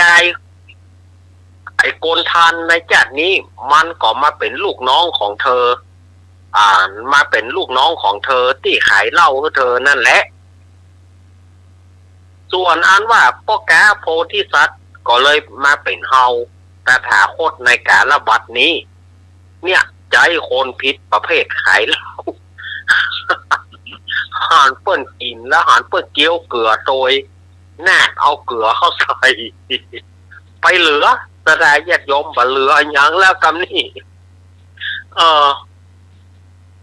เนาะกันนี่ก็พอไม่บอกว่าถามหน่อยเถอะด้วยเนาะพอคือดีเด้อจะใจคนแต่ละประเภทนี่นะจะใจคนก็ขอให้ดูกันไปเนอะดูให้ดีเด้อ ยุ่งแต่อันวันพุกนี้จะเอาวันพุกนี้ทำวันพุกนี้จะเอาเรื่องลิงถอนหักต้นไม้เนาะอันนี้ก็ใจผิดประเภทเหมือนกันนะอันนี้ก็พุกนี้จะเอาเรื่องลิงถอนหักต้นไม้มันไปจะได้มันไปถอนหักต้นไม้อย่างเดี๋ยววันพุกไว้เล่าคือกันฟังเนาะคืนนี้อาตมาก็จะต้องได้ลาก่อนเพราะว่าวันพรุ่งเมื่อเช้าเนี่ยอาตมาจะลุยตั้งแต่ตี 3 ถึง 6 โมงเช้าทีเดียวจัดรายการในวันพรุ่งนี้กับแตนท่านพระครูวรธรรมนาถตัวแล้วก็รายการอาตมาตัววันพรุ่ง3 ชั่วโมงตั้งแต่ตี 3 ไปจนถึง 6 โมงเช้าแต่วันพรุ่งนี้กับดอกภาระหน้าที่ก็ยังมีอยู่นะแต่จะได้ไปช่วยงานหลานจะฟังธรรมบ้านก็ต้องได้ไปห่วงงานเขาแถมว่าพรุ่งนี้ขอแต่ว่าตอนยุคเมื่อคืนก็มาปะกันอยู่วันนี้ก็ขอขอบคุณท่านอาจารย์ท่านพระครูสมุวิศวัตวรจิโจครับผมที่เอื้อเฟื้อเวลาให้กับเจ้ากับผมขอขอบคุณท่านอาจารย์สมัครนะครับครับผมโยมพี่พิสมัยหายไวๆเนอเนาะเป็นกำลังใจให้เสมอลุงหนุ่ยตัวเนอขออยู่ดีเนอครับแล้วก็ป้าแหนน74ตัวแล้วก็ทีมงานของเราทุกท่านเนาะอยู่ที่มีสุขรายการของเรายังต่อกันไปจากนี้เนอจะไปฟังคุณขึ้นนี่ไปไหนเตื้อนะอยากจะมาพักก่อนเดี๋ยวตี 3อาตมาก็ได้ออกรายการทำละเดี๋ยวจะได้พุ่งเมื่อคืนก็ก้อยปากกันนอกอาตมาขอไว้แต่อีกกันนอกขอเจริญพรทุกครับผมขอบคุณครับอาจารย์เขารักผมตอบกันมีสายด้วยไปเที่ยวต่อมาท่านสัมพันธ์ครับเจ้าสัมพันธ์ครับ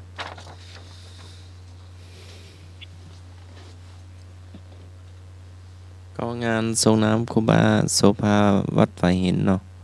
ก็วันที่21 เมษายนเนาะก็คณะศิษยานุศิษย์คณะสัตตาวัดฝ่ายหินเนาะก็จะมีเฮครูบาตัวเนาะแล้วก็สวดมัตติกาสวดพุทธมนต์เนาะถวายหลวงปู่เนาะเจ้าก็ ก็ที่ประชุมหลวงพ่อเจ้าวาดก็จัดภายในวัดเนาะพระสงฆ์สามเณรจะจัดภายในมา ครับครอบครัวเนาะรับยังไงครับ ต่อ หลวงน้ำพระธาตุที่เซาเอสมีสาเนาะ เจ้า ครับผมนัดรวมบุญมานะครับ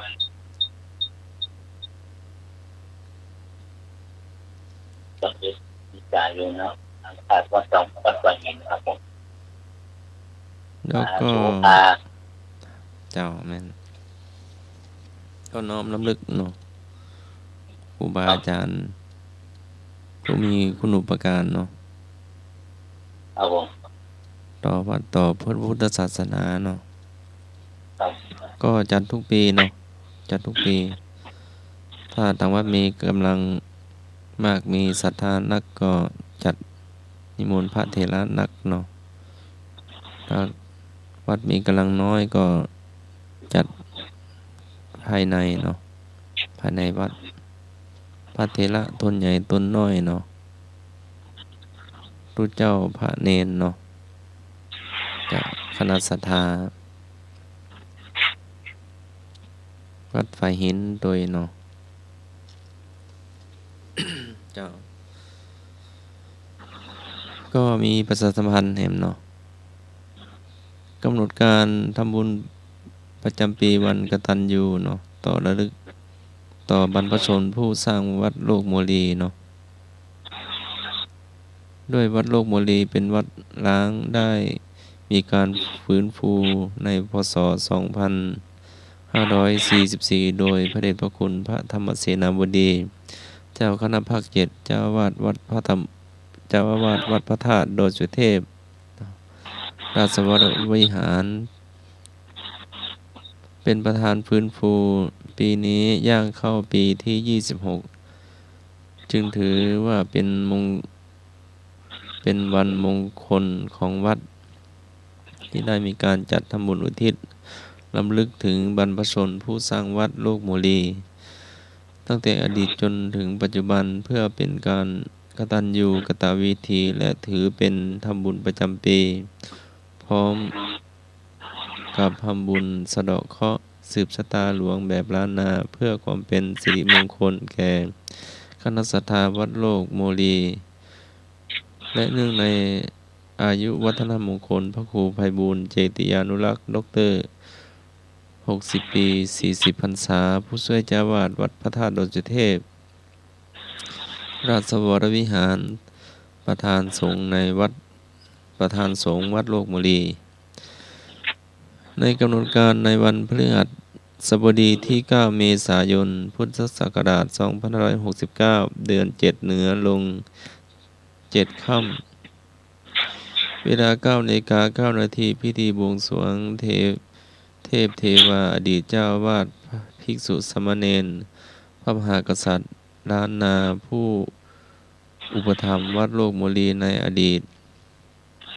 เวลา 13:00 น.พิธีทักขินานุปทานสวดสะเดาะนพเคราะห์เวลา 15:09 น.พิธีสวดมนต์ตันแบบล้านนา ในวันศุกร์ที่ 10 เดือนเมษายน พุทธศักราช 2569 เดือน 7 เหนือลง 8 ค่ำเวลา 9:39 นาทีประกอบพิธีสืบชะตาแบบล้านนา 11:00 น.ถวายภัตตาหารเพลเปิดโรงทานแด่ผู้มาร่วมงาน 13:00 น.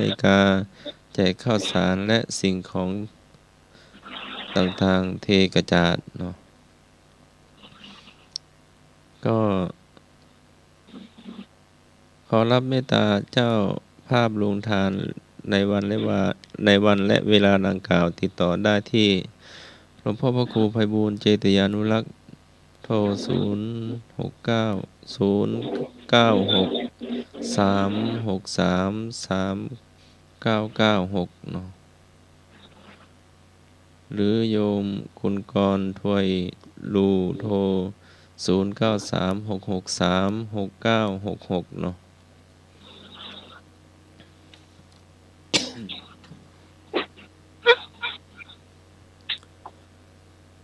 ก็พัฒนาพันธ์วัดดอนตันเนาะก็จะเราเรือเปิดสปอร์ตเราเนาะลุงหน่อยเนาะเปิดสปอร์ต ข่าวสารประการประชาสัมพันธ์ขอเชิญร่วมงานบุญมุทิตาจิตอายุวัฒนมงคลพระครูวินัยธรนันทวัฒน์อิสระยาโนผู้ช่วยเจ้าวาดวัดดอนตันอำเภอแม่ริมจังหวัดเชียงใหม่ฉลองสมโภชครบรอบวัดดอนตัน288 ปีรับเป็นเจ้าภาพโรงทานเจ้าภาพจตุปัจจัยทายธรรมถวายสังฆทานรวมไปถึงถวายโรงศพติดต่อสอบถามได้ณวัดดอนตันตำบลเมืองแก้วอำเภอแม่ริมจังหวัดเชียงใหม่วันเสาร์ที่9 พฤษภาคม 2569ได้บุญได้กุศลได้ความดีโดยทั่วหน้ากัน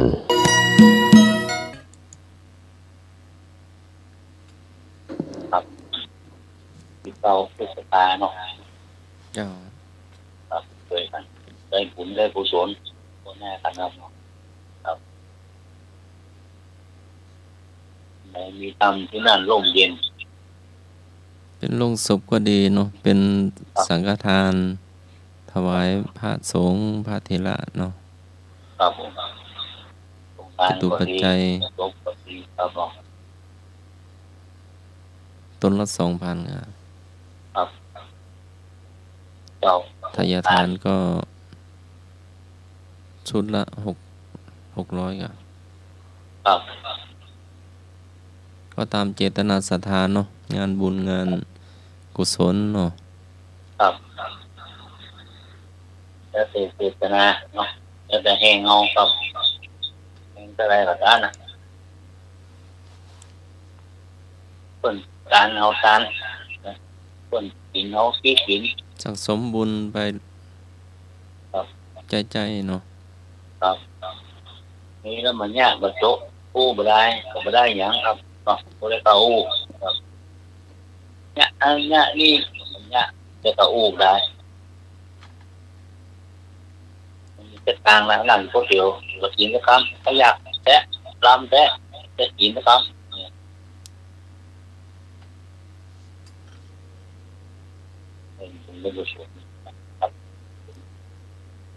ก็เห็นงานเนาะ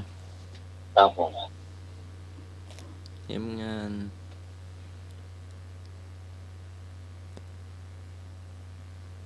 หลวงพ่อพระครูบัณฑิตวชิราภรณ์เนาะหลวงพ่อได้เป็นเจ้าคณะตำบลหนองหอยเนาะก็จะทำพิธีในวันที่28-29เนาะครับก็คณะศรัทธาก็ไปร่วมได้เนาะครับ29เนาะวันที่28นี่แต่งดาก็เนาะหลวงพ่อวัดเมืองศาสตร์น้อยเนาะวัดเมืองศาสตร์น้อยนะครับพ่อเลขาเจ้าคณะจังหวัดเชียงใหม่เนาะครับหลวงพ่อได้เลื่อนเป็นเจ้าคณะตำบลหนองหอยเนาะครับเจ้าก็มุหิตาแสดงความยินดีตัวเนาะครับโอ้หลายวัดหลายวาครูบาอาจารย์เนาะครับอาจารย์พระครูประหลัดอานนท์ก็ได้เป็นได้แต่งตั้งเป็นเจ้าคณะตำบลราษฎรหนองปะข้างเนาะครับเจ้าหลวงพ่อพระอาจารย์พระครู วัดท่านสายต้นกอกเนาะก็ได้เลื่อนเป็นเจ้าคณะตำบลอันนี้รถไฟเนาะท่านสายต้นกอกสถานีรถไฟกะเจ้าหลวงพ่ออาจารย์พระครูก็เลื่อนเป็นเจ้าคณะตำบลเนาะฟ้าห้ามเนาะดู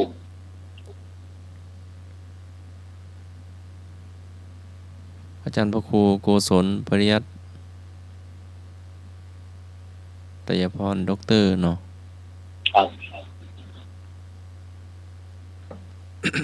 เจ้า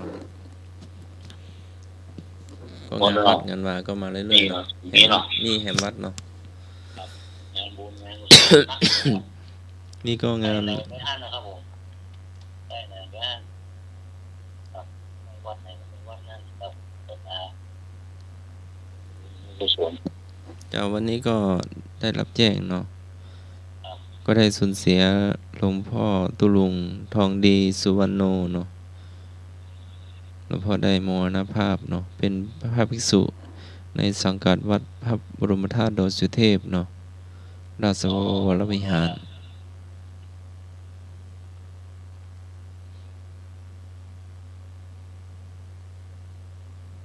ก็ตั้งบำเพ็ญกุศลณศาลาบำเพ็ญบุญ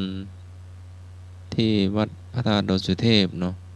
ตั้งแต่วันที่22ถึงวันที่28มีนาคมเนาะ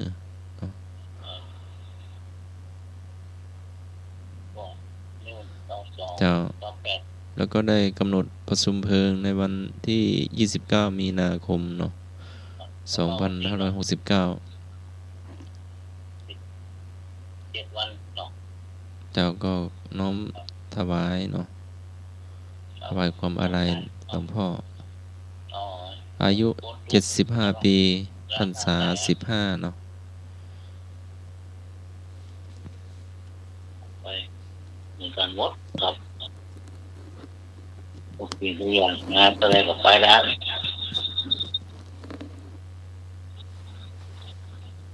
แล้วก็งานบวชภาคฤดูร้อนที่วัดสนดอกพารามหลวงเนาะวันพรุ่งนี้ละอ่อนแล้วก็จะไปรายงานตัวมอบตัวเนาะวันที่22วันที่23ก็ปรงผมเนาะครับปีนี้แหละครับน่าจะนักอยู่กันเดี๋ยวดูพรุ่งนี้ดูมะรืนเนาะครับหลานตุลุงหนุ่มก็ไปบวชแล้วครับไปไม่ลูกไม่หลานบวชร้อนนะครับอ่อนฝึกสมาธิครับผมใจแบ่งเบาภาระโยมพ่อโยมแม่เนาะครับลูกไม่หลานตาไปเลยนะครับพักร้อน จะได้รู้ศีลรู้ธรรมเนาะครับแล้วก็แบ่งเบาภาระโยมพ่อโยมแม่ครับโรงเรียนก็ปิดเนาะคนใดได้เนาะลูกไปหลานไปบวชเนี่ยเนาะโอ้โชคดีเนอะลูกแล้วก็ห้ามดีไปได้นะ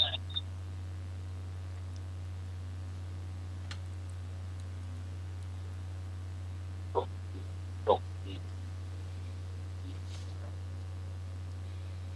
คุณแฟนร้องเขาว่าตีมันแรงเนาะ ก็ติดต่อได้เนอะเนาะที่วัดสนดอกพารามหลวงเนาะวัดสนดอกพารามหลวงเนาะครับผมจะได้เป็นคำว่าคนบวชนี่เป็นคนสุขเนาะครับไม่ได้บวชยังไม่ได้บวชเป็นคนดิบว่าดิบ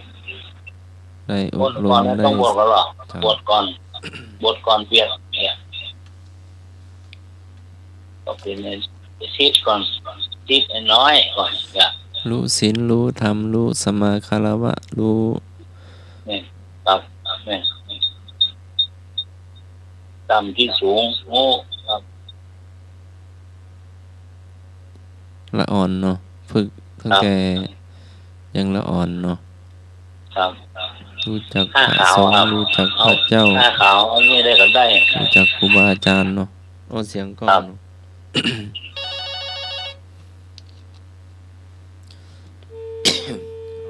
ครับผมสายหลุดไปเนาะโทรมาใหม่เนอะโทรมาใหม่อยากจะวางมือไปพักแล้วล่ะ ก็โรงเรียนบริสถิตก็จะมีบวชเหมือนกันวันที่5 เมษายนเนาะครับวันนี้บวชเรียนต่อเนาะม.1 ม.2 ม.3 ม.4 ม.5 ม.6 เจ้ามีประถมตัวเน้นกับมาเน้นน้อยเนาะบวชที่ยาลัยร้อนเน้นปีโป้ดีโดครับ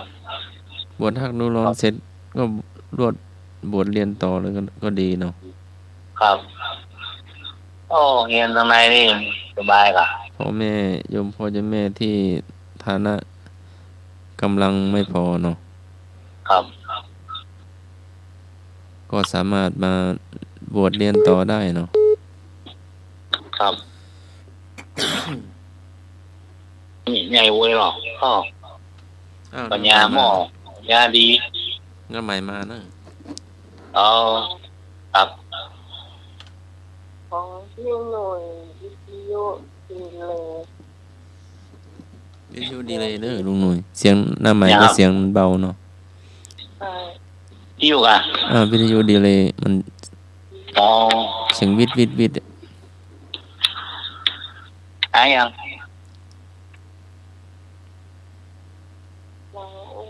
หนีหรอ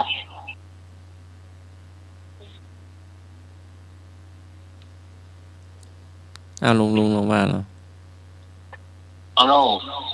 มา ดังน้อยเดียว แล้วตัวที่ตอนสรุปมาหรือยังสรุปว่าแต่ละท่านแต่ละคนเป็นหอมกึ่งลงศพลงทานเป็นเงินเท่าไหร่ที่ก่อนสรุปหรือยัง สรุปยังลุง ยังเหรอ แต่บอกอยู่นะ แต่ว่าบอกน่าจะบอกยังหมดก็มันหนักกันเนาะ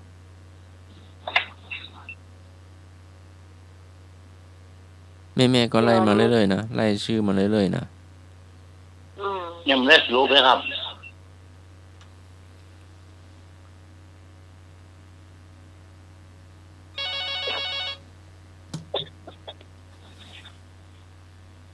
ครับ จ้า ลงทานทั้งหมดได้10,000 กับ 600มาปีก่อนแล้วหมายความว่าที่เป็นโอนมาใหม่คิดแล้ว มาใหม่อย่างที่สาวารีเนาะมันพอมาเห็น200เป็นลงทาง300อ่ะ จ้ะที่ไปบวกหมดแล้วรวมทั้งหมดของแม่อันฉันเพ็ญด้วยที่ของลูกหรือว่าหลานนั่นน่ะคนละ100เนาะรวมเฉพาะลงทานนี่10,000 กับ 600จ้ะ จ้า แล้วก็ลงศพนี่ก็ 5,500หมด55 คนจะพอมาเห็นก็ขอเชิญนะเจ้าวันนี้เขาเจ้าฟังแต่เสียงตั้งบดีแต่บดีว่าแต่ละก็เนี่ยจนกว่าถึงว่าสิ้นเดือนนี้ลงศพนี่เดี๋ยวพี่ถึงจะไปส่งแต่ลงทานนั่นก็พร้อมได้ตลอดจนกว่าจะถึงวันที่ทำบุญอ่ะโอนมาได้ตลอดเลย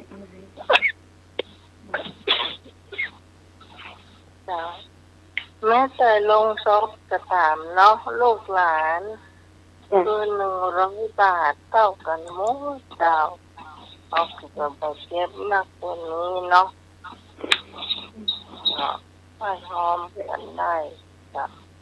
ไปพร้อมหมดก็โทรบอกเลยเนอะให้ฟังที่โอนมาแล้วมันดีสักตั้มมาโอนเลยจ้ะมีอย่างเลิกถ้าจะเลิกก็ได้ก็เลิกงานก็เหนื่อยเลิกถ้าจะเลิกไม่ได้ก็เลิกงานเถอะเนี่ยถ้าเลิกไม่ได้ก็เลิกงานไปเลยว่า6 โมงเช้าวะเชิญกันกลับบ้านหน่อยครับวันนี้วันดีที่มาพบกัน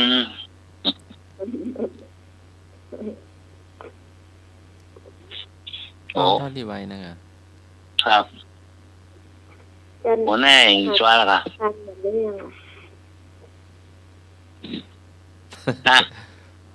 ต่อไปมีอะไรข้ามมาเข้าเหรอ เราเจี๊ยบอ่ะเราจะเอาพี่กรณ์พี่กรณ์มาไม่ก่อนพี่พรน้องพรเลยเหมือนลาพี่พรมาเดี๋ยวพี่กรณ์จะ พี่พรมาด้วยรอกำเนอไปรับแม่พรแม่ก่อนเนาะ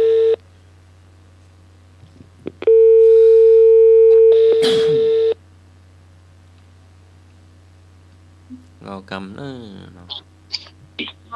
รับน้องพรมาโคนเสียงมีบางเป็นบางเตื้อครับนี่เนื้อเลี้ยงทองนี่ส่งเสียงมาดังหน่อย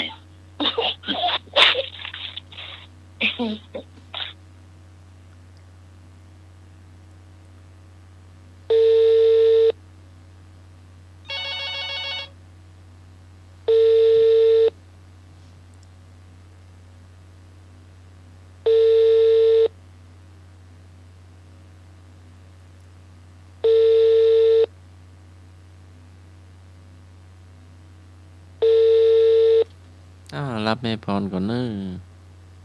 เจ้าช่วงนี้ก็หำขายเขียดเนาะช่วงเราเจี๊ยช่วงกำบเก่าเนาะเอาที่ไหวเนาะ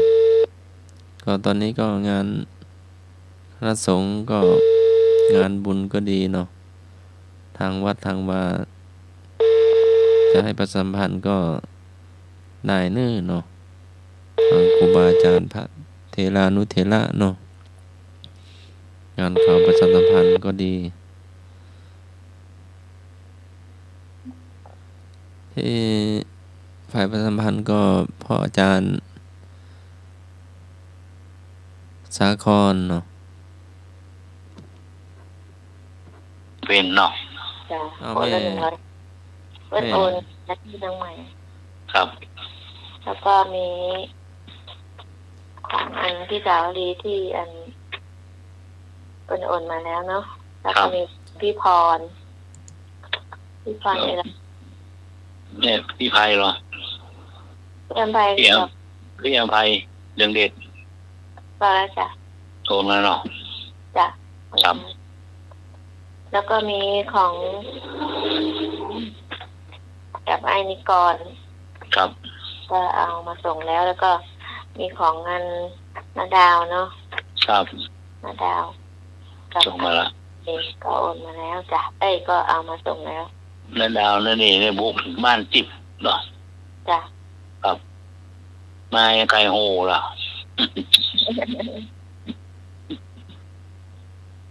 เหลือก็เอานะยังคนเอาไปมะโลเนาะเราเงินเย็นหรอเงินญี่ปุ่นเหรอ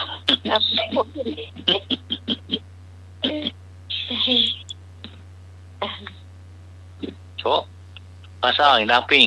โอ้จบแล้วค่ะเมื่อกี้เหมือนได้บอกน้องไว้เลยหลับไปแล้วค่ะก็ที่รีบอ่านเมื่อกี้ที่ไม่ได้บอกหมดเพราะว่าเวลามันนี่เนาะเวลามัน4 ทุ่มกว่าก็ดีขอบคุณแม่เทนนะบอกปั๊บเกกระโทรมาปุ๊บติดตามตลอดเวลาหรอกไม่จำเป็นนี่ก็ดีเพราะว่าอ่านอย่างนี้ก็ดีหนุ่ยเพราะว่าบางทีเขาไม่ทันได้ฟังก็มีแม่นที่เขามีนี่ครับแม่นอย่างพี่กรณ์บางทีพี่กรณ์อ่านผิดอ่านถูกก็บอกมาครับอ่านไปตามนั้นถึงบอกให้เขาบอกทุกตัวอักษรเพราะว่าแม่นต้องเป๊ะหรอเอาส่งข้างบนหรอส่งเฟซบุ๊กเดี๋ยวดาอันนี้ไม่ได้เรียนจบปริญญาแล้วเพราะว่าจบแค่ผมเนาะแต่ก็รู้อยู่กอไก่ข้อไข่อะไรเงี้ยถ้าก็บอกมาอย่างนี้เราก็จะได้จดไปตามนี้เนาะถึงเอาจบปริญญาปริญญาธรรมชาติหรอเนาะจ้ะเอาทำปริญญานิพนธ์คนเดียวหรอเนาะแต่ก็ยังดีที่อ่านออกเขียนได้อยู่ก็ยังมีบุญครับแต่ก่อนนี้แม่ก็พ่อแม่จะบอกว่า เรียนพออ่านออกเขียนได้ก็ดีละ ครับแน่นอนครับ แต่ก่อนนี้เขาแบบพูดกันภาษาแบบนอกเนาะ ครับ จะว่า อ่านออกเขียนได้ก็คือ เวลาเขาเขียนมาด่าพ่อด่าแม่เราจะได้รู้อย่างเงี้ย ครับได้ครับแม่น ไม่งั้นถ้าเราไม่รู้กอไก่ขอไข่เลยเวลาเขาเขียน อันนี้เขาพูดเนาะตอนสมัยที่ก็เป็นเด็กๆพ่อแม่ก็จะบอกอย่างเงี้ยจ้ะพอเรียนก็ลูกหลายคนเนาะ แม่น มีได้เรียนคนเดียวก็ไม่ได้จบปริญญาเนาะน้องคนเล็กก็จบแค่ปวส. สุดยอดแล้วเนาะ จ้ะ คนที่ป .4 นี่สุดยอดแล้วเนาะ แต่พ่อจบป .4 พ่อได้สอนหนังสือเด็กๆนะครับ ตัวหนังสือเขียนตัวหนังสืองามนะก่อนเนี่ยคนก่อนเนี่ย พ่อเขียน ป .4 นี่เขียนตัวหนังสือพวกกันดานนะงามขนาด ใช่ ปอไก่เนี่ยถึงเราหู เจนสมัยไปรับน้องพรมาไอ้หนูมีเชื้ออย่างเล่าไปเลย ไม่รับสายอ่ะ ให้รับอ่ะ ตามคงไม่หลับหรอกคงยังไม่หลับอาจจะไปไหนหรือเปล่า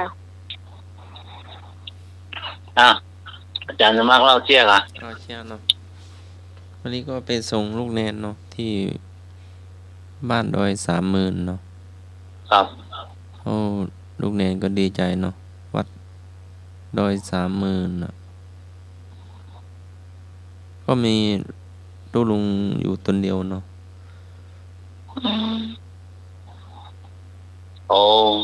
ดีลูกแนนไปเยี่ยมบ้านเนาะ5 ตนเนาะเยี่ยมบ้านเยี่ยมโรงเรียนเยี่ยมคุณครูเยี่ยมหลวงพ่อเจ้าอาวาสเนาะก็ดีใจเนาะมีขนมมีนมไปฝากโยมพ่อโยมแม่ตัวเนาะ ครับ คนละถุง2-3 ถุงเนาะก็ปิดเทอมแล้วเนาะลูกแนนก็จะไปเยี่ยมบ้านเนาะพรุ่งนี้ว่าจะไปเยี่ยมที่จังหวัดตากเนาะตอนแรกอาจารย์ก็ว่าจะไปแต่จะได้ทำหนังสือเนาะทำหนังสือแจ้งหลวงพ่ออำเภอเนาะ ครับ เพราะหลวงพ่อ ทองดีพระลูกวัดพระธาตุดอยสุเทพเนาะหลวงพ่อได้มรณภาพไป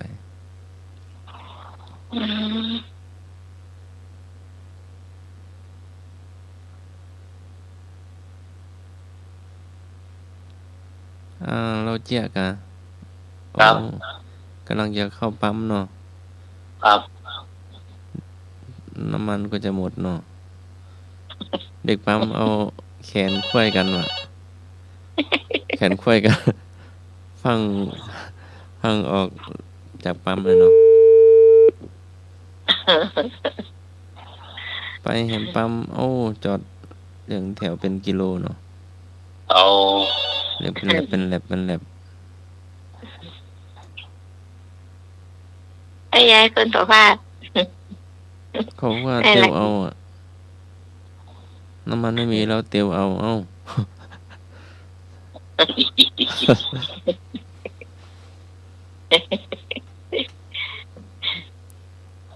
ว่าประเทศเรามีน้ำมันนักมันเรื่องมีหลายที่เนาะ ครับ มีหลายที่อาจารย์สมัครแต่วันนี้เป็นคนฟังข่าวเนาะต้องรอนี่กะรอไปกันมาก่อนเราจะได้โมเนาะ ครับ อันที่บ้านเราลงกันมันไม่มีมันมีน้ำมันจริงแต่มันต้องเอาส่งไปกันที่อื่นที่ไหนที่อิหร่านกะที่ว่าต้องเอาเรือมาผ่านช่องแคบอะไรนะไม่ใช่ใกล้ๆบ้านเรานี่แหละได้ยินเขาบอกนะแล้วก็น้ำมันนี้เขากั่นเป็นชั้นๆนะไม่ใช่ว่ากั่นแล้วมันจะมานี้ได้เลยมันจะมีเบนซินโซล่าจะอยู่สุดๆท้ายได้ยินเขาอันนี้ในวิทยุนะก็ไม่เคยได้ยินสักทีก็เพิ่งจะรู้นะว่าน้ำมันเขากั่นเป็นอย่างๆเป็นชั้น บ้านเรามันมีแต่น้ำมันดิบมันไม่มีน้ำมัน แล้วก็อย่างมันไม่มีโรงกลั่นที่เราจะกลั่นได้ครับมันไม่มีมันมีแต่มันคุณภาพมันคงจะไม่ค่อยดีเท่าไหร่มั้งประมาณนั้นครับก็ฟังน้ำมันขาดแคลนเนาะ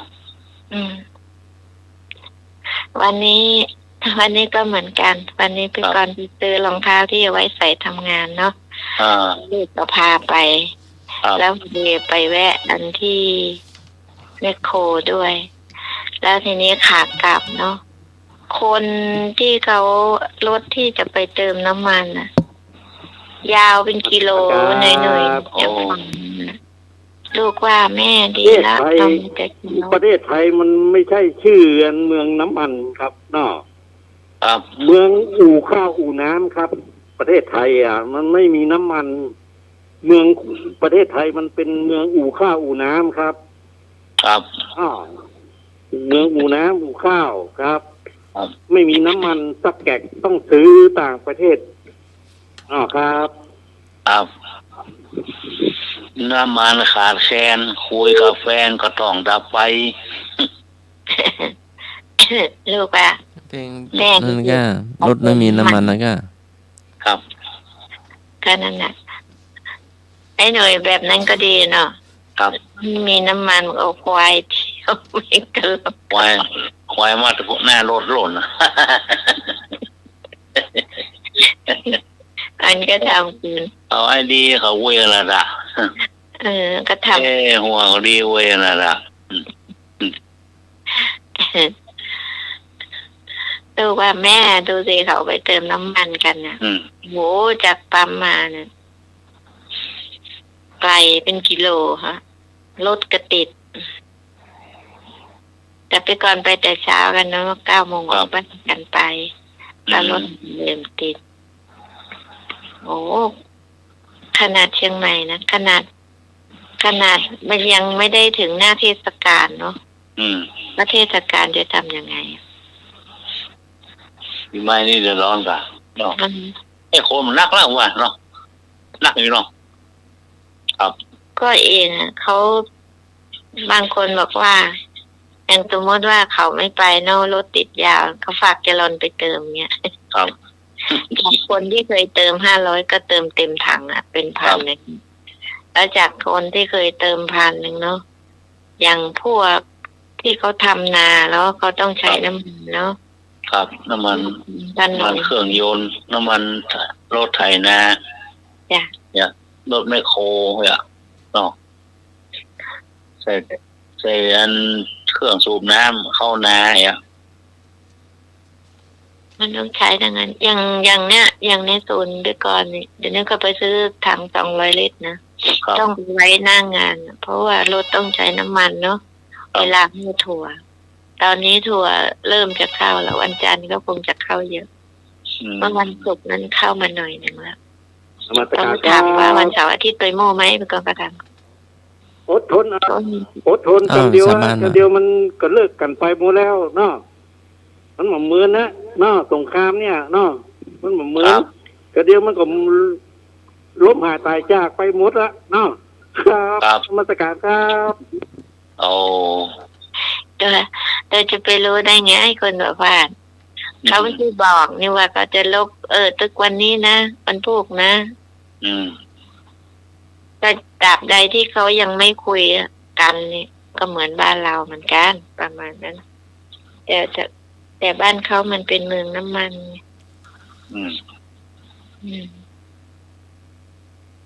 เปลี่ยนเรื่องน้ำมันไว้ก่อน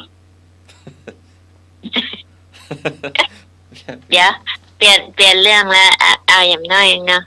ใครจะไปเหมือนคุณประภาสได้ที่ไหนคุณประภาสก็ปั่นจักรยานไปแต่ไม่ยอมปั่นไปวัดสันเมือง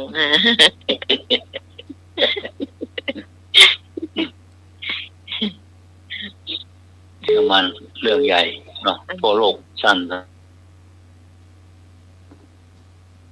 ไอ้หน่วยมีไอ้ยังอาจารย์เลิกเชื่อหมดเลยเชื่อเน้นน้อยหมดแล้วกันหมายมาเนอะครับ โอ้น้าใหม่มากอ่ะน้าใหม่มากอ่ะมันเดือดร้อนเพราะคนเดียวถ้าแบบมีคนเดียวมันก็คงมาเดือดร้อนคนเดียวก็เธอคนเดียวอันเลยเตียวลงขึ้นลอยลงดอยยุ่งกันไปถึงโลกน้ำมันหมดแล้วว่ะเตียวเอาอ่ะครับเตียวเหรอเมื่อไหร่จะถึงเจ้าคนนี้เขาว่าน้ำมันหมดโอ้ดีเตียวไปแปะปั๊มนี่ก่อนปั๊มอย่างปั๊มโคนพี่น้อยเอาให้มีใครเก่งๆนะมือเก่งๆนะมันยังหดแล้วอ่ะติวน้ำมันรถกับโมล่าเนี่ยเตียวไปเนี่ยเปิดปั๊มมันต้องเอาแบบหนังน้องไหมเนาะเอาแบบหนังอย่างนั้นเลยอ่ะถ้าคนนี้มันเอาของเพื่อนหมดใหญ่กว่าคนทั้งโลกจะได้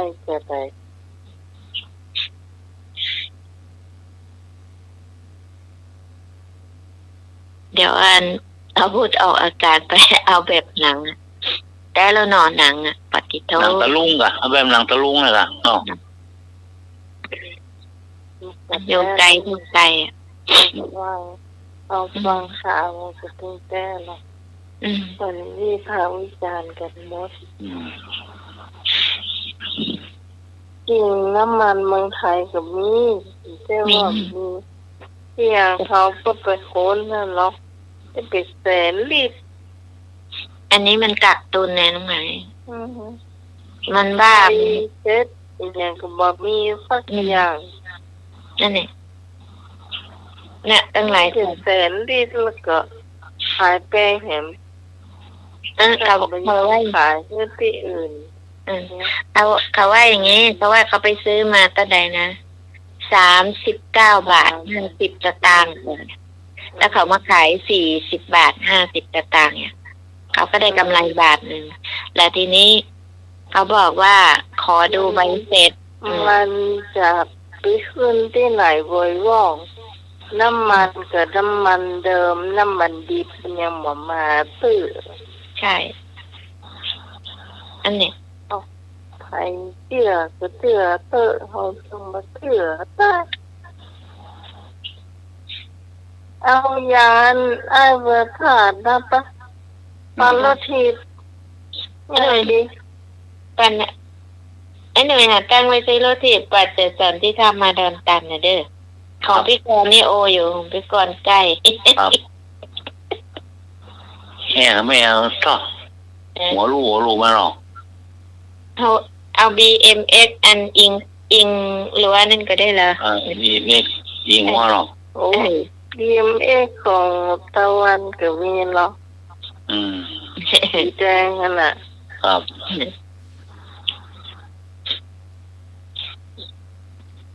ขี่มาจากสันติธรรมเลยไอ้หนุ่ยไปรับพี่พรประพวงตายมาด้วยเอาบ้านแต่ขี่จักรยานเอาพี่พรซ้อนท้ายมาด้วยกระโปรงแบบเป๊บเนี่ยน้ำมันกิโลหัวหมดที่จะไม่ค่อยเดือดร้อนนี่ก็น่าจะไปได้บุญส่งคนนั้นดูลูกพี่อยู่หรออันนั้นบริษัทใหญ่เนาะน้ำเดือดร้อนส่งเดือดร้อนอันนั้นเป็นเอาน้ำมันมาลงเป็นรถอ่ะน้องหายตัดอย่างเดียวหรอใช่ส่งส่งมันเอาน้ำมันมาลงอันหรอมันจะมี มันจะมีถังลอยคันหนึ่งมาลง15,000 กัน15,000 ลิตรแต่ก่อนไปก่อนเติมน้ำมันให้รถ10 ล้อรถ6 ล้อเนาะเขาจะมาลงมันจะมีถังลอยใหญ่ๆตั้งไม่ใช่ถังอยู่ใต้ดินนะถังรถเทรลเลอร์นี่จะใส่ได้กี่ลิตรนะ อ้อหลาย เอาไปยืมมาสักวันบ่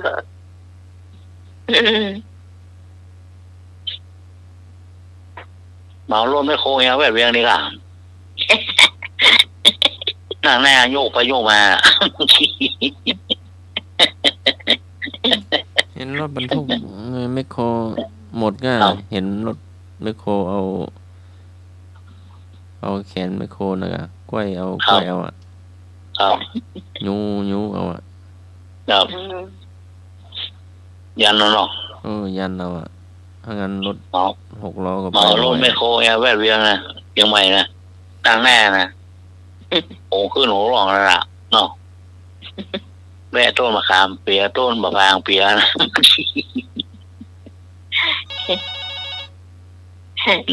อย่างเอกไอเที่ยงคืน ไอ้เจ้าคืน นมัสการครับ ครับผม เอาอย่างผมดีกว่าบ่ต้องเปลืองน้ำมันนะปั่นรถทีมเนาะรอบเวียงเนี่ยเนาะโอ้ม่วนขนาดเลยฮะเนาะ จำบทปานไปว่าสันเมืองหลาย โอ้มันไกลไปหน่อยครับเนาะเรือใต้มอกวัดป่าหินนี่ปั่นเลยอะเนาะปั่นรถอะ ตัวก็ออกแต่เช้าอ่ะตี 5ตัวก็ไปกัน โอ้ออกอีกเจ้าจี้ อ้าวตัวกว่าจะไปถึงเนี่ยตัวปั่นจักรยานเหรอ ไปถึงพูนเปิดจัดเพลทแล้วนั่นแหละฉันเขาอันนี้พอดีโอ้ยผมยังไม่ได้กินข้าวเช้าเลยผมขอกินข้าวเช้าก่อนพอกินข้าวเช้าเสร็จตัวก็หอมเขาอยากะแล้วตัวก็ปั่นปิ๊กมาเลยเดี๋ยวฮอน พอมาถึงวัดสะเมืองปิดประตูวัดเรียบร้อยละ ไปแต่เช้าถึงเยอะ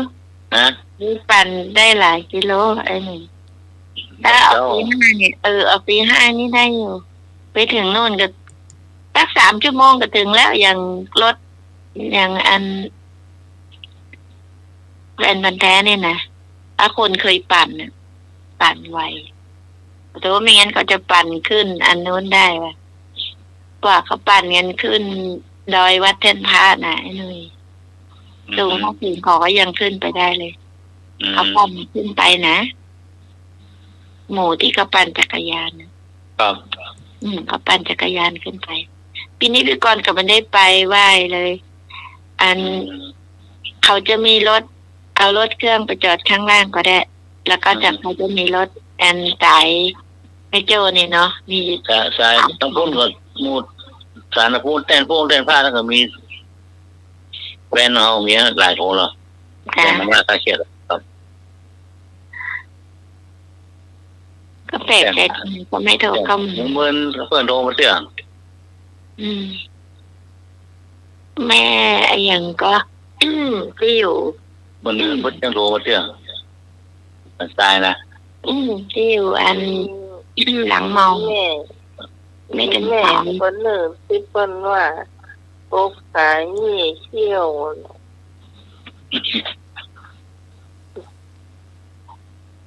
วางรายการโป๊กสายนี่เขี้ยวอยู่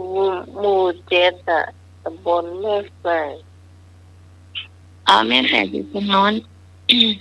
ทางเจดีย์เปิ้นตรงไหนทางเลยทางเจดีย์เปิ้นเปิ้นอย่าเสียอะไรไม่มีหางไม่มีตีนเจอข้าวบากสากกระเบือมาใช่ใช่ผมเคยได้ยินคำนี้ถ้าไปก่อนมีก่อนก็เป็นเด็กๆเขาก็ถ่ายอย่างเงี้ยไปอย่าเสียอะไรไม่มีตีนไม่มีหางมีแต่หัว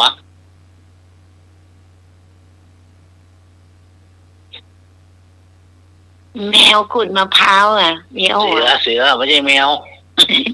แมวเสือเคยได้ยินเคยได้ยิน ราะว่าเสียรู้ว่าแมวอยู่บ้าน ก็ไม่เคยได้ยินไงก็แมวกุดมาฝาก หมายว่าอย่างนั้น เป็นแมวก็ ว่าไม่ ว่าใหม่ เสียอะไรไม่มีตีนไม่มีหางมีแต่หัว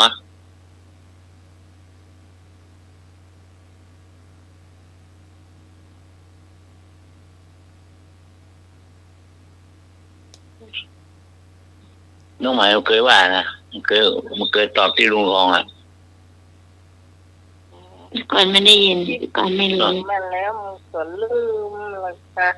มานั้น น้องหมายที่สมัยไปตอบลุงรอง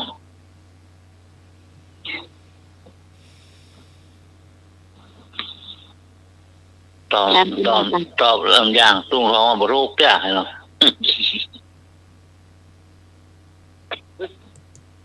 ก่อนไม่เคยได้ยินนึกไม่ออก เสียเก้าเสาอย่าว่าน้องหมายตอบอ่ะ ฮะ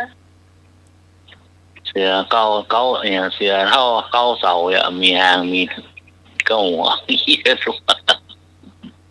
เจอเก่าเสาอีอ่ะ แม่นบ่ถูกจ้ะ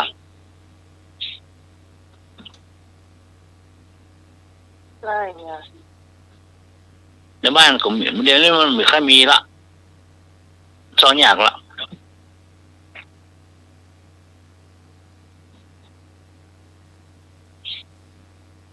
อย่างนั้นเน่าอ่ะ เน่าแล้วไง โ โดยบรรดาเสือ อ๋อบ้านตัวมีเปอร์ นะฮะมีก่อ มี อ๋อ มีตั้งหลายตัว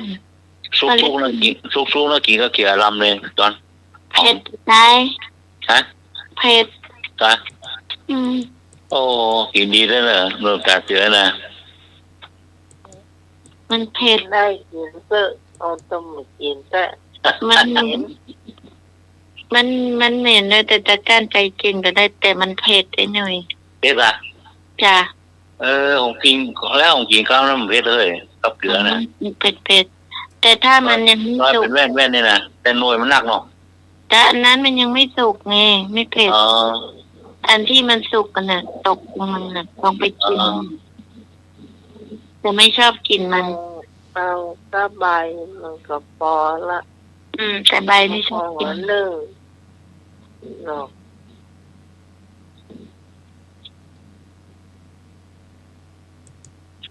ค่ะคุยไปคุยมาจะเที่ยงคืนแล้วหนึ่ง 10 กว่านาที ผีเกินคนเกินเอาพวกห้องใหญ่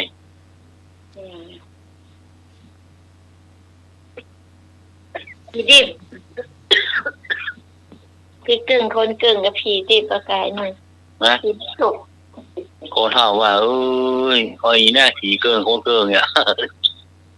เหมือนผีดิบไง บ้า ฮะ บ้า ฮะ บ้า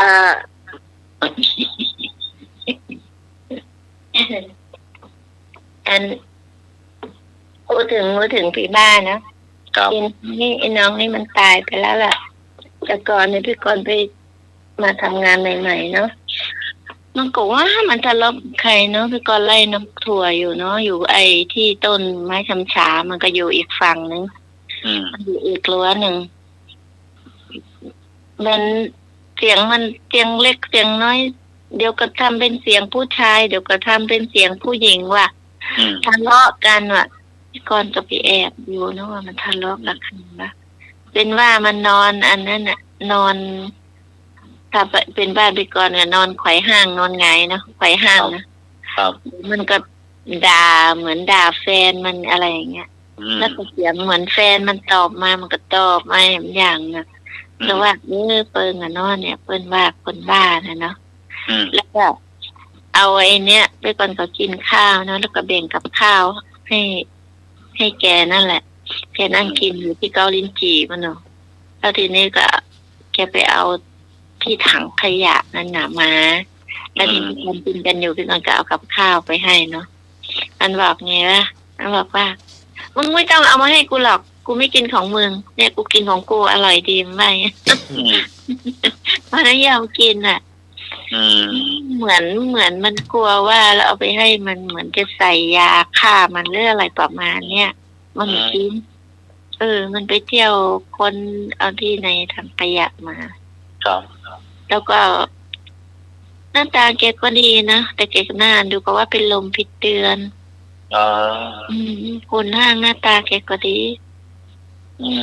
แต่ถ้าแกลมดีๆก็ใครให้ขนมให้อะไรแกก็กินแม่กินอยู่นะแล้วจะหลังมาคนเขารู้ว่าอ๋อมันไม่ค่อยเสื้อผ้าบางวันก็ใส่มาดีบางวันก็ขาดตุ้งลุ่งเล่งอ่ะคนดีก็ห้องกินซาลาเปาเนาะกินซาลาเปาเนาะอ้าวซาลาเปาค่ะร้อนๆออกจากเตาค่ะไม่ซื้อไม่ว่าชิมก่อนนะคะอย่า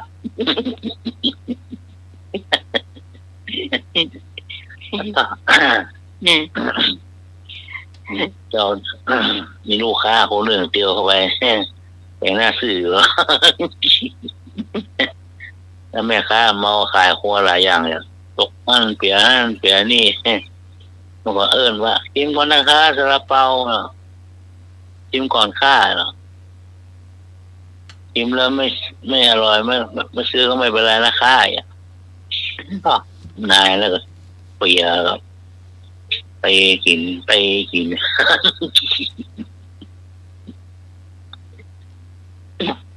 เนี่ยเขาเลยปากพูดไปพูดมาใส่มันก็ต้องให้กล้ามาหารใส่โอ้พอโคตรซาลาเปากองเขาลืบ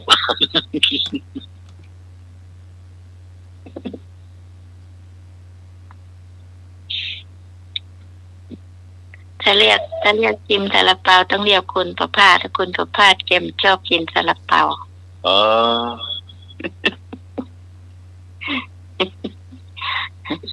แกซื้อมาให้กินได้มากเลยซาลาเปานะแกซื้อมาให้กินได้แต่แกไม่ชอบกินชอบกินน้ำเต้าหู้ปลาต้มโกชอบของเหลวด่ะชอบนวลเบาเลยแต่ชอบตัวยาวๆชอบนวลเบาด่ะจางโก้มาตีกระดาษด่ะแต่ถามว่าจะลองชิมแล้วมันลำกันผมมามากเกินละ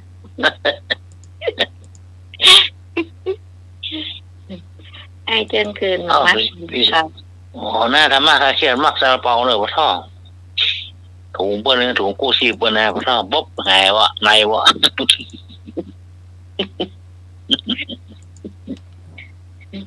การสมัครหายไปไหน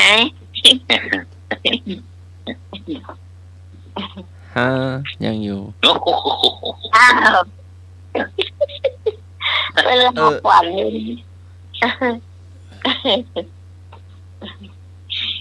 เราฝันจันสมัครจะไม่ว่ามีอะไรมีกับพี่ว่าหมายว่าเนาะเจ้าเที่ยงครับน้องใหม่ลารายการเนี่ย